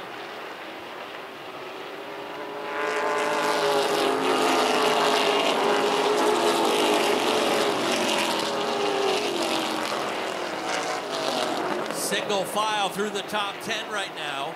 Collins, Brandon Bailey back up to 2nd. Alex Walsh 3rd. Tiger Colby on the outside looking in. Colby runs in 4th. Just ahead of Ryan St. Clair. Colton Shabak up to 6th. Getzel back to 7th. Brett Osmond 8th. Chris Burgess 9th. And Frank Colton is 10th.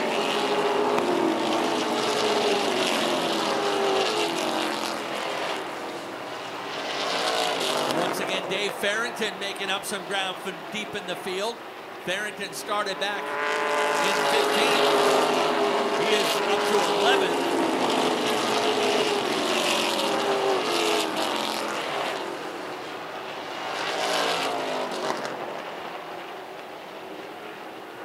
If the track has changed, it looks like it's gotten more to the liking of Will Collins.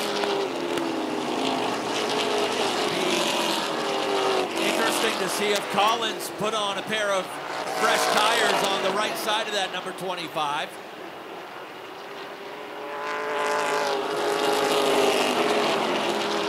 Alex Waltz turning up the pressure now on the 32 of Brandon Bailey. Waltz up around the outside. Alex Waltz will take over 2nd.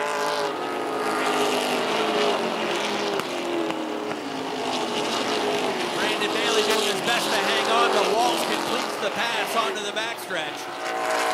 Will complete 15 down. This time by 15 complete for Will Collins. Collins, the reigning late model champion, trying to get his first win of 2024. Waltz now all loaded 2nd, Brandon Bailey 3rd. Bailey about to be pressured by the 78 of Tiger Colby. Action all around the speedway now. Working the passing flag on James Doucette in the 28.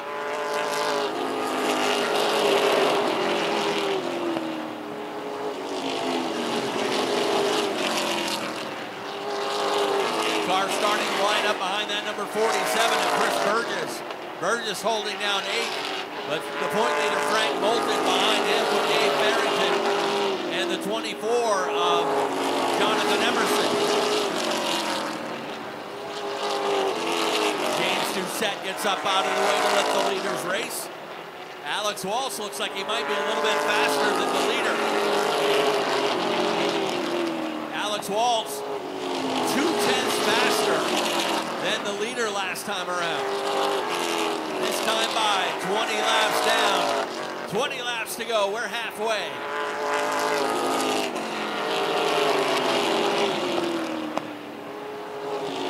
Trouble on the backstretch.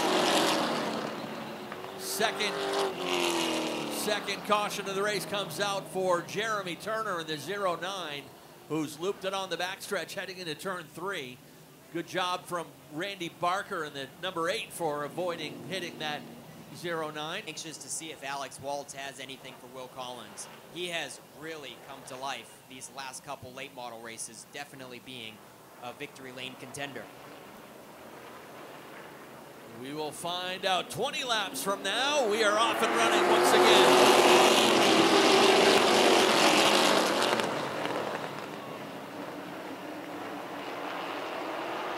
Back underway, and Will Collins leads them around once again with Tiger Colby in tow. Waltz on the outside.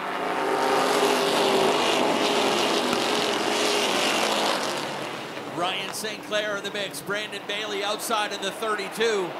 And Brett Osmond has had a quiet but solid race in the 05. He's on the outside looking in to the top 5. Little bit of breathing room now for Will Collins, a car length up on Tiger Colby.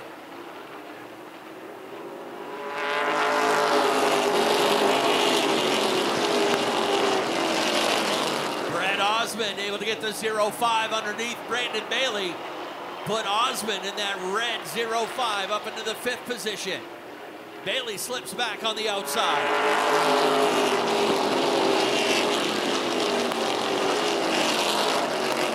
Collins now being pressured by Tiger Colby. Colby was the division's top winner last year with 4 checkered flags. Collins was the division champion. Ryan St. Clair all of a sudden in the picture as well. Alex Waltz has slipped back to 4th.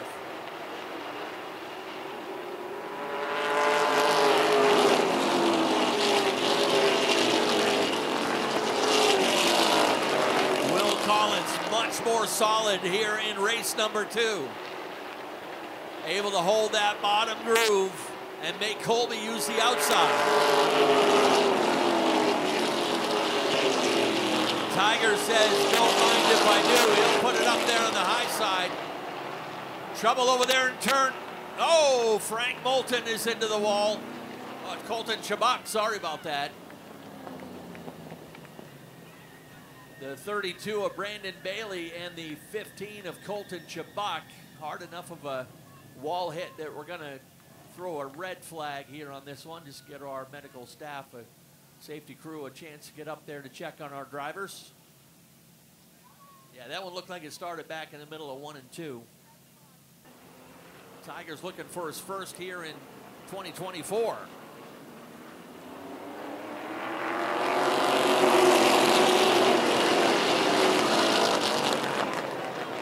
At it with Collins and Colby. Will Collins, something wrong on the 25 as he lost a lot of momentum going into turn 3. Not sure if he had a soft brake pedal and got out of the gas or what, but Tiger Colby really capitalized on that one.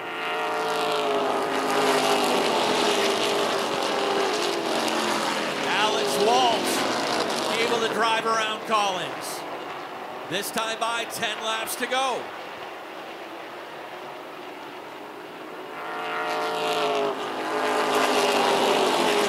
That caution not helping out the defending champion, as all of a sudden Will is having a hard time holding on to the racetrack. Here comes Ryan St. Clair up the inside.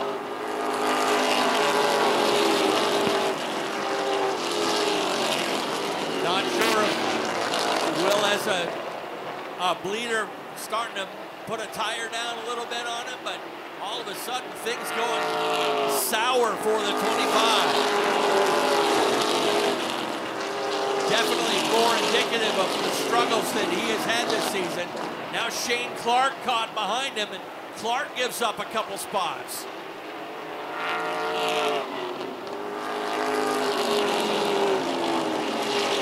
Will Collins heading for the pits. Couldn't really see anything wrong. He's got something broken in the right front suspension. It is all tied down and laying on the ground.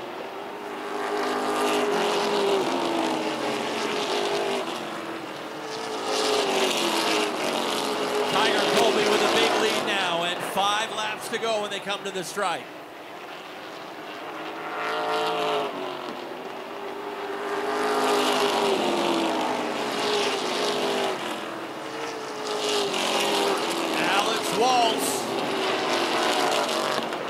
Can Alex match his career best that he put in back on June 6th?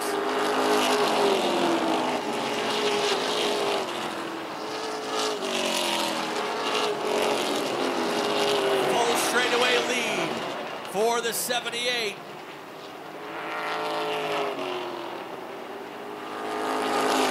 Brent Roy pulls to the infield.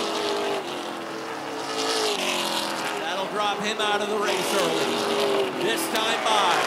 2 laps to go on the 78 of Tiger Colby.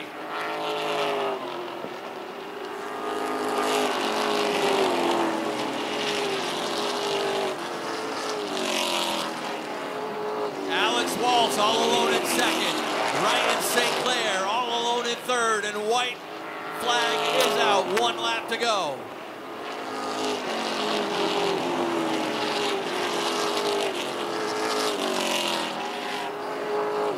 Final time down through turn 3 and 4. Checkered flag ready to fly. Tiger Colby gets the win.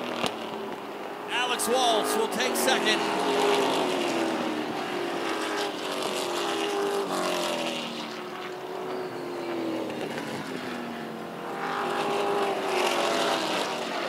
And the late models able to finish the deal. Tiger Colby gets his first win of the season. Alex Waltz matches his career best in second. Ryan St. Clair in the 51 started this race in 12th. He finishes in third. Frank Moulton started 13th. He finishes 4th. And Brett Osmond in the 05 will round out the top 5 positions. Jonathan Emerson, your May driver of the month, the big mover, and then number 24 started this race in 17th, and he finishes in 6th. Yep, took him a little while into the season to get this first win of 2024 for Tiger Colby after 4 feature wins last year. Unfortunately, last year he wasn't in championship contention because he came in halfway through the year, missed the first half of the races, but here he is, folks. Tiger Colby is some ecstatic tonight. Whew, Tiger, man, good race with Will Collins, and then did you see him just fall out of view in the rear view? When I see them a half a track behind me, I'm like, I got this thing all day. Yeah, something happened to him, but I still think that you had him covered for sure. Yeah, this thing was not on rails in the first feature. My grandfather told me to do some crazy things to this thing, and holy crap, it made it a rocket. Who else do you got to thank for sponsoring the 78 machine? Well, really, I got to thank mostly Distance Racing for making an awesome race car, Rhubar's Redemption, Colby's Auto Center and Tire, George's Sandwich Shop, Marketplace Calf. I got to thank Wicked Maine Renovations, and then I think I'm missing one more is Red's Eats. Red's Eats is going to wrap up his sponsors for Tiger Colby. One more time, make some noise for the 78. Alex Waltz coming into his stride this season for sure, matching your career best late model run with another second place finish. Nice run, Alex. Thank you. Yeah, wish we hadn't had that big caution there. I think I had something for Will, and I don't know if I had anything for Tiger. Yeah, that's right. Did you have a good long run car? Because, yeah, you were closing in on Will. Then you had a caution where you got stuck on the high side and you probably didn't want to be there. Yeah, I don't think it bothered me too much to be out there. I just, I couldn't shift. My car was stuck in high gear, so that's all I had, and I really couldn't get a good restart. Wow. Well, nice job late in the season here, Alex. Love to see the 00 up front. Who do you got to thank for sponsors? I got to thank my grandfather and Paul for working on it every week, and you know, Damerscott and Napa. I don't know. There's a bunch of them on here, but I'm not very good at remembering them yet, I guess. Maybe next week. Yeah, he's only visited Victory Lane twice now for Alex Waltz, so he'll get better at rattling off those sponsors. Nice job to Alex. And Ryan St. Clair, man, this has to be some awesome after that first feature event. Yeah, the first feature, we had a pretty good car, but just got tangled up in a racing incident, and that's racing. Didn't work out for us. Yeah, it definitely is, and you had a long ways to climb up through the field to get up here. Yeah, car was pretty good. I mean, if you look underneath this hood at what happened from the first feature, you wouldn't think you'd be scared. But hey, we got it back together and we made it here. My son's gonna be happy he finally gets his trophy. It just looks pretty on the outside, but don't open the hood. Don't open the hood. Ryan, who do you got to thank for sponsoring the 51? I got to thank my grandfather, Dave St. Clair, Dave's World, my father for helping me all the time, and Inline Concrete, Winsmore Doors, just started a new business, St. Clair Storage. So any of you guys want to come check us out online, I appreciate it. Ryan St. Clair wraps up the top three, ladies and gentlemen, and we'll go back here up front to Tiger Colby.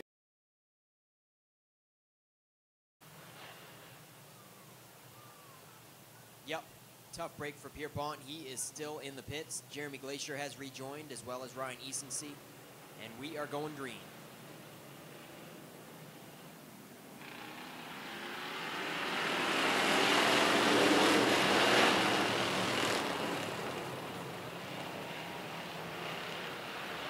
Scott Eck clears Caleb Emerson Maines down the backstretch. Emerson Maines threads the needle to get down to the curve, right across the nose of Alex Cromwell. Chuck Wagstaff in 31 still up in the second group, but he is going to clear Ethan Dinsmore out of turn 2, and he will solidify the 4th position with Dinsmore in the 8X rounding out your top 5.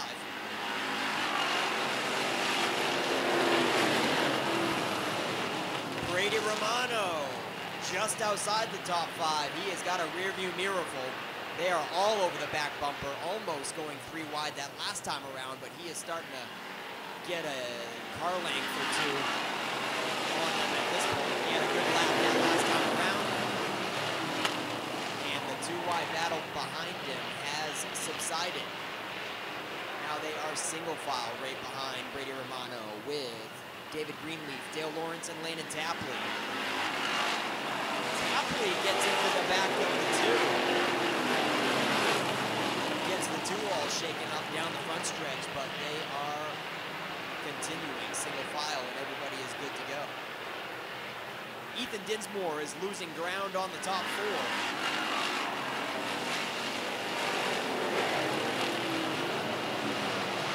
Scott Eck pulling away from Emerson Maines. Now a half a straightaway, comfortable cushion for the lead. We've got Brady Romano to the infield grass on the backstretch.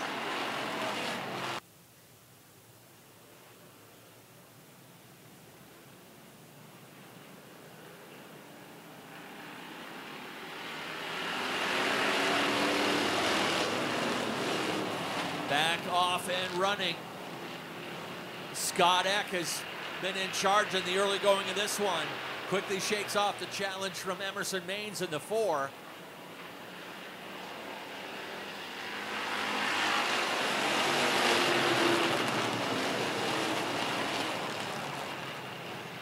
Not a lot of movement yet out of those fast cars from the back, although McCaig has made it up about almost to halfway through. He's working that high side as always.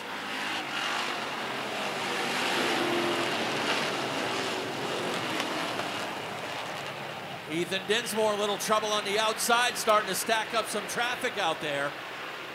Chuck Wagstaff stuck in behind him, but able to pull it down to the low side now.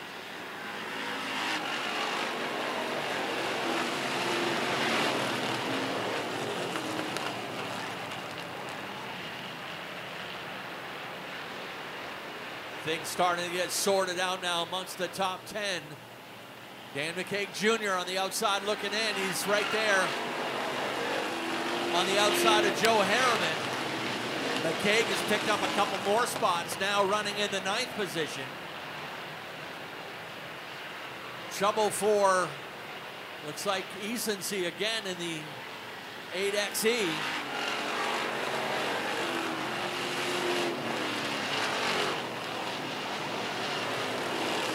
Ethan Dinsmore has fallen all the way to the back of the field as well. Here comes the 40 of Dan McCaig Jr. marching up the outside.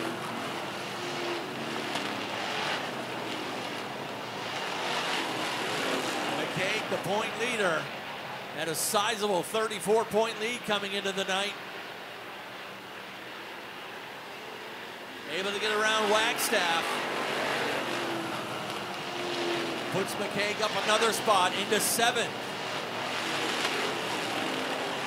He started this race in 19th and he's worked his way up to 7th. at the halfway marker. 15 down, 15 to go.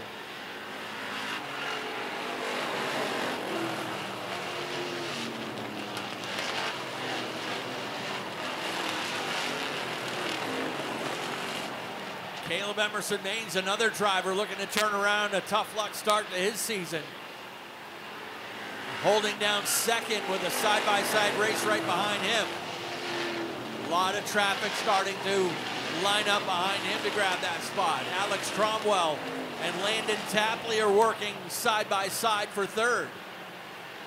Tapley is really starting to impress in that number 25 car. David Greenleaf drops out and heads down pit road.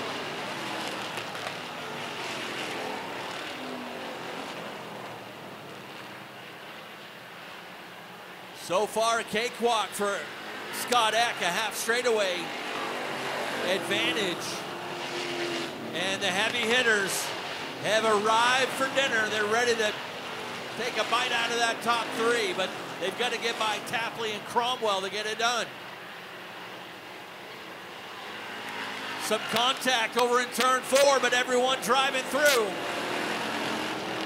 Landon Tapley able to hang on to it. And look who took advantage of the whole thing.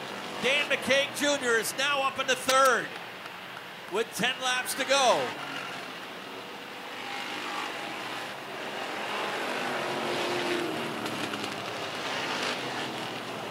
Alex Cromwell trying to hold off a couple champion drivers. Zach Emerson looking to the high side of him now. That's for fourth.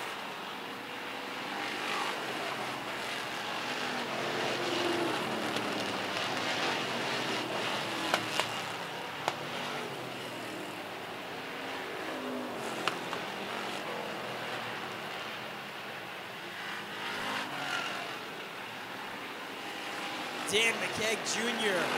quickly disposes of Caleb Emerson Maines around the high side. And I am sure McCaig Jr. is open for a caution because Scott Eck has checked out to over a straightaway with 7 laps to go.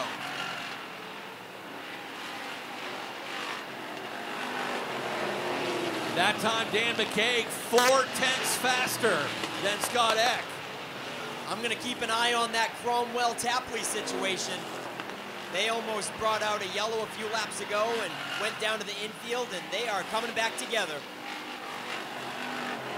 Again, McCaig 3/10 faster. But does he have time to catch Scott Eck? They'll have 5 laps to go this time as we head into bonus time.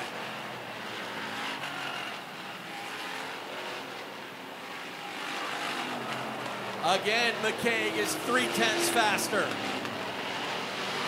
Lap traffic up ahead as well will certainly test Scott Eck.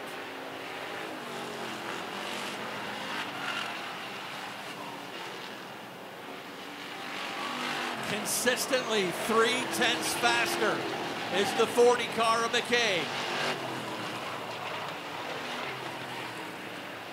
Got a couple lap cars in front. That's going to make things even more difficult for Eck. He's got nowhere to go right now, able to squeeze through the middle. Now McCaig's got to do the same thing as he gets by Robinson. And McCaig is within a couple car lengths.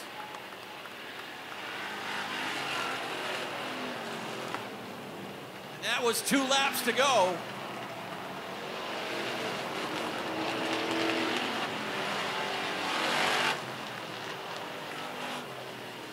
White flag set to fly.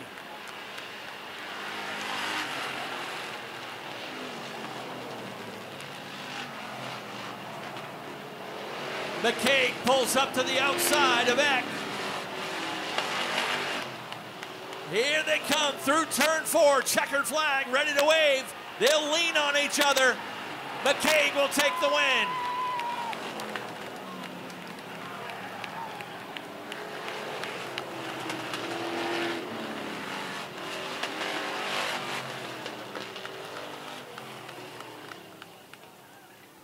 What a finish. Chased him down from a straightaway in the final 5 laps, about 3/10 faster. I knew those lap cars might factor into this one a little bit, but what a drive. Dan McCaig showing this division is his for the taking. Started this race 19th and finishes with his 3rd win of the season. Good job from all our street stocks once again.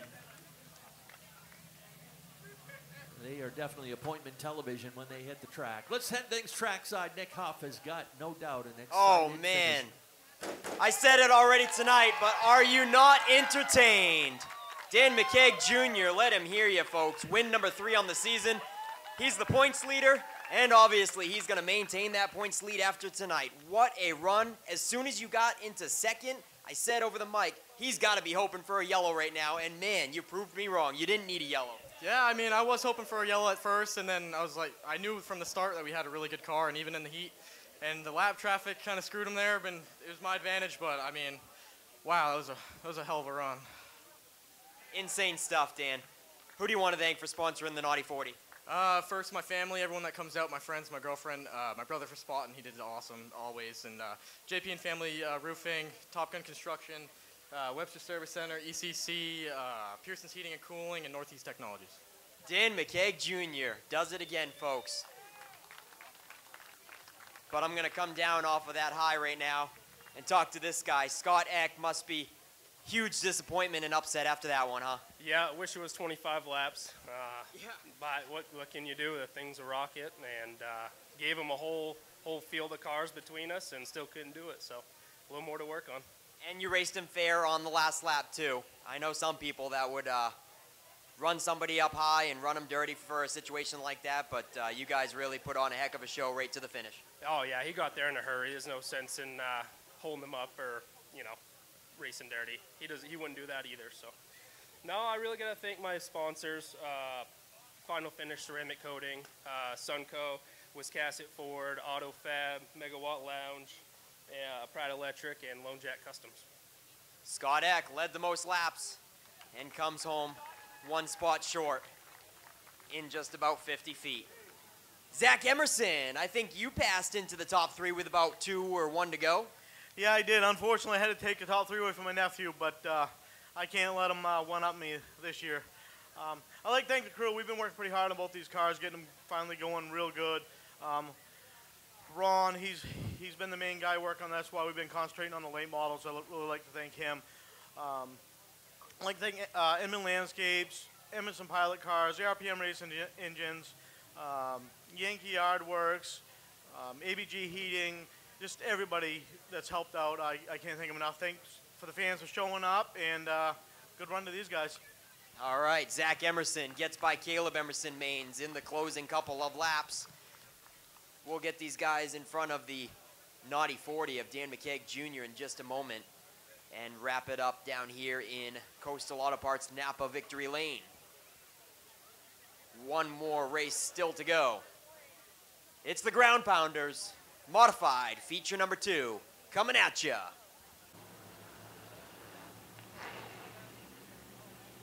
Jeff Meserve, last year's Rookie of the Year, will start him at the point with Brian Treadwell to the outside. Good to have Brian racing back with us again this year.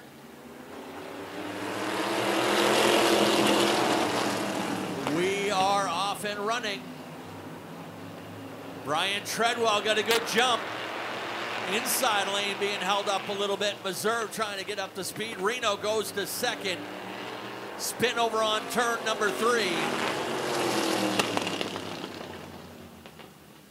Meserve was trying to get up out of line and out of the way, and a couple cars get caught up. Scott Tucker with damage on the 79.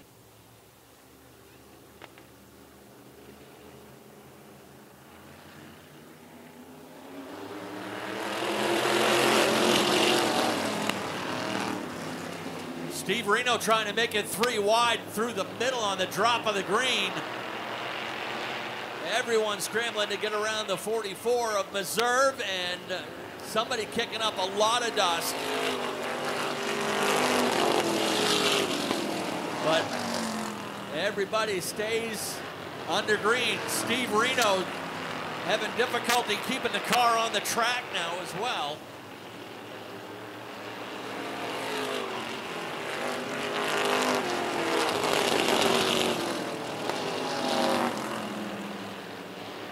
Not sure if Chuck Colby's got issues on that 87 car, but he's toward the back of the field at this point.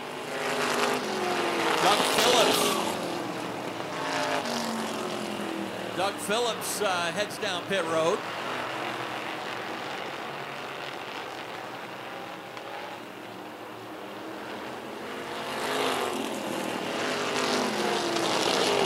In the meantime, Brian Treadwell has a sizable lead now over the 99 of Scott Trask.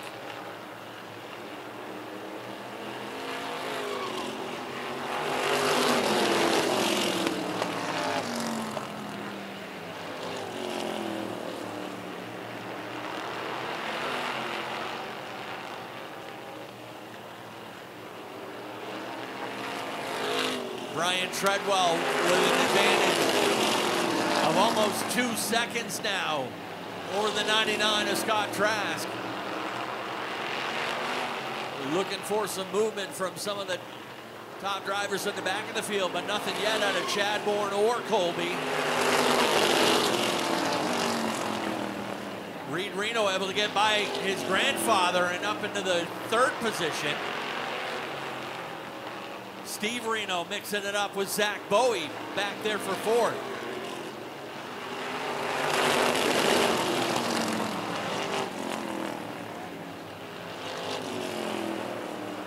Strong move from Zach Bowie.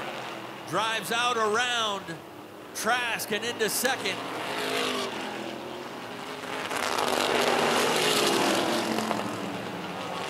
Somebody not sounding too healthy back there.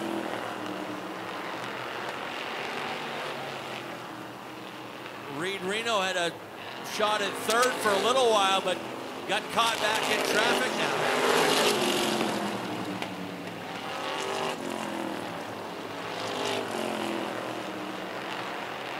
Steve Reno able to complete the pass on Scott Trask, put the 7 car into 3rd.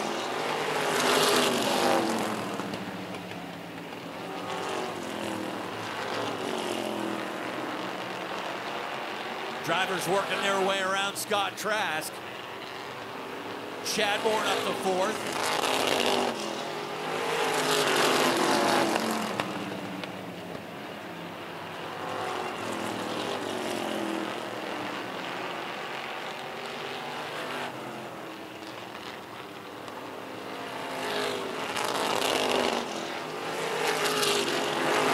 Fastest car on the track right now is that 6 of Zach Bowie.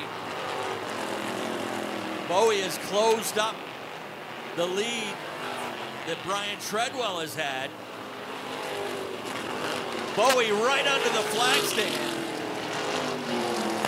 using up all the track he can find. And we're halfway this time by the stripe. 15 down, 15 to go.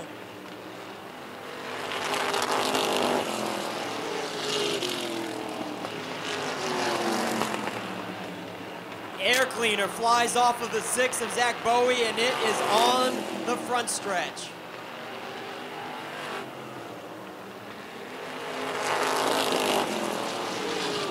And you notice that Zach Bowie is not running way up high these last couple of laps like he did a while ago. He's not coming as close to the front stretch wall as he was. I think he just ran over his own air cleaner just now. Bowie into the lead. Treadwell back to 2nd. Steve Reno still with 3rd, but Adam Chadbourne hounding him for that spot.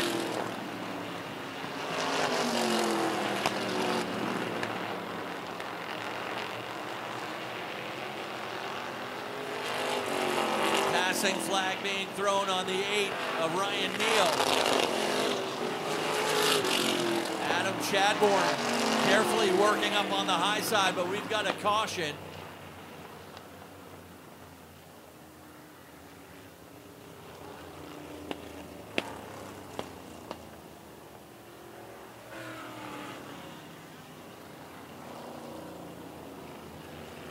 Caution is for debris up in turn 2.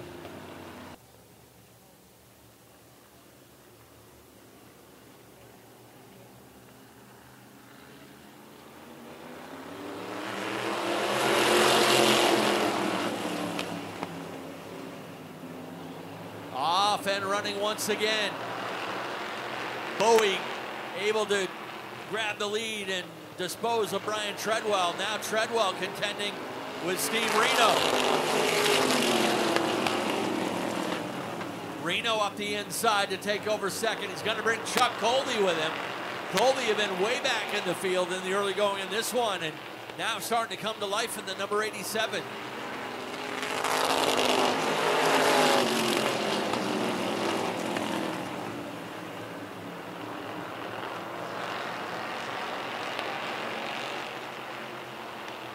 Steve Reno's second, but now he's got company creeping up the outside. As Chuck Colby has third right now, looking outside. Back behind them, Reed Reno in fourth with Adam Chadbourne fifth.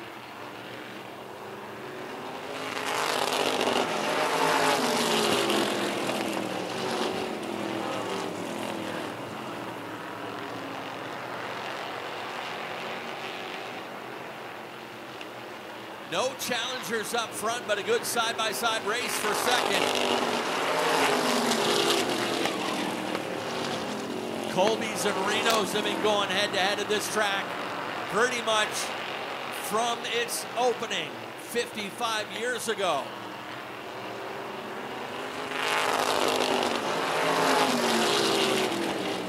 Steve Reno's got that spot by 1/1000th of a second. They'll have 5 laps to go this time by the stripe.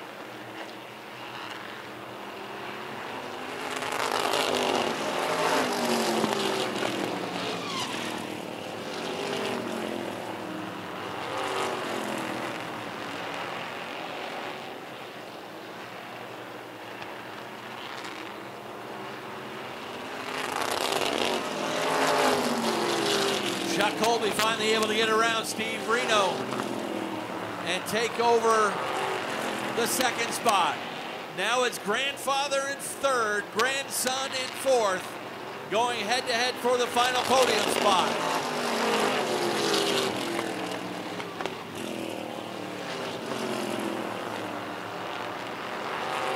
This time by 2 laps to go. 2 to go for Zach Bowie. Chuck Colby is the faster of the 2 cars, nearly 3/10 faster. Reed Reno bumps Grandpa out of the way and takes over third.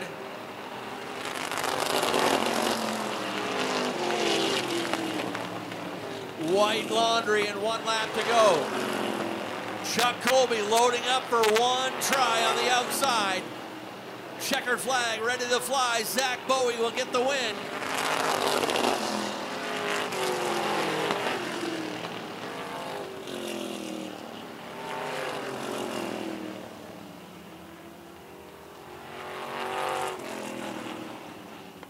Bowie gets the win. Chuck Colby from the back of the field up to finish in second.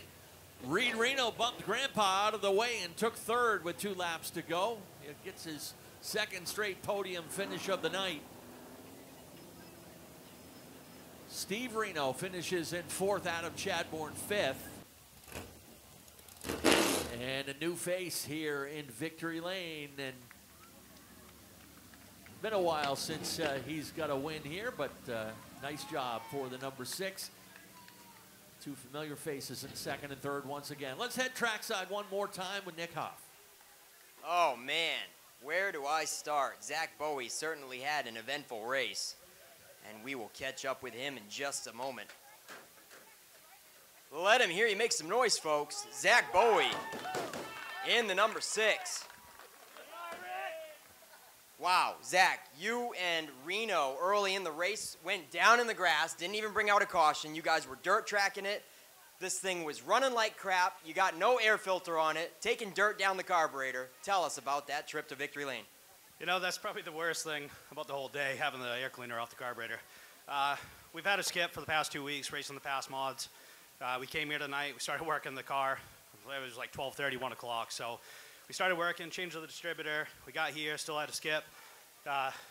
Changed the fuel pump while we were here after that first race. Still skipping, so we're kind of flabbergasted on where that's coming from. We're still going to work on that, and you know, it's pretty crazy to actually drive around the backside of that wall and get right up here, you know, racing against some of these guys. You know, Reno, he's raced forever. You know, Colby, that's freaking awesome guys to race against. We hit this thing right on the money after that first race. We made one small change, and it just came to life. So really got to thank Troy Morse Trucking, Troy Morse himself, Wilson Excavating, AC Electric. We got to thank Greg Nichols. It's just everybody. Yeah, we got MBR, Asphalt Paving, T&L. I got to thank everybody here, all you fans. This is a great place to race. So, thank you. Well, we're happy to have you, Zach. Thank you for the kind words on the facility. Great job on wrapping up the evening with a win. And we'll move on to Chuck Colby. Chuck, you got second in the first one too, right? 2 seconds back to back. But, man, you had almost like the street stock situation. You closed the gap on him in a hurry. Probably were hoping for just another lap or two. I think I could have got him. I think I could have done it, but it was going good, but I got hung up really a long time in the back there, and the car felt good this time. The first time it was junk, but this time it was decent, and it felt good to just do what it did. So at least we come home in one piece. Yeah, and you certainly put on a show chasing down that number 6. Who do you got to thank for sponsoring the 87? Red's Eats, Colby's Auto Center and Tire, and just everybody that helps me. So, yeah. Chuck Colby goes home with 2 runner-up finishes in the mods, and this guy goes home with 2/3 this evening. Reed Reno, let him hear you make some noise, folks. You looked like you had to move your grandfather out of the way to get here in Victory Lane. Am I mistaken? Yeah, I don't thank him. I think he kind of gave me the inside there. Yeah, thank him for that. But yeah, it was some pretty hard racing there at the beginning for sure. Definitely tire hopped on a couple people, but ended up in Victory Lane, so it's a win for today. Yep, 2 pieces of hardware for the evening. Can't complain. Who do you got to thank for sponsoring the 77 ride? Renner's Excavation, Bobberry Concrete, MMS, Plant Seafood, Joe Pro, Marty Home Sun Painting, DER Construction, DMD Racing, AAA Northern New England, my mom, dad, and congrats to Zach for win. Reed Reno, ladies and gentlemen. All right, Ken, what do we got next for these fine folks? Oh, you guys ready to head home? Isn't that it? I thought so. Usually you play your nice songs, our closing songs right now.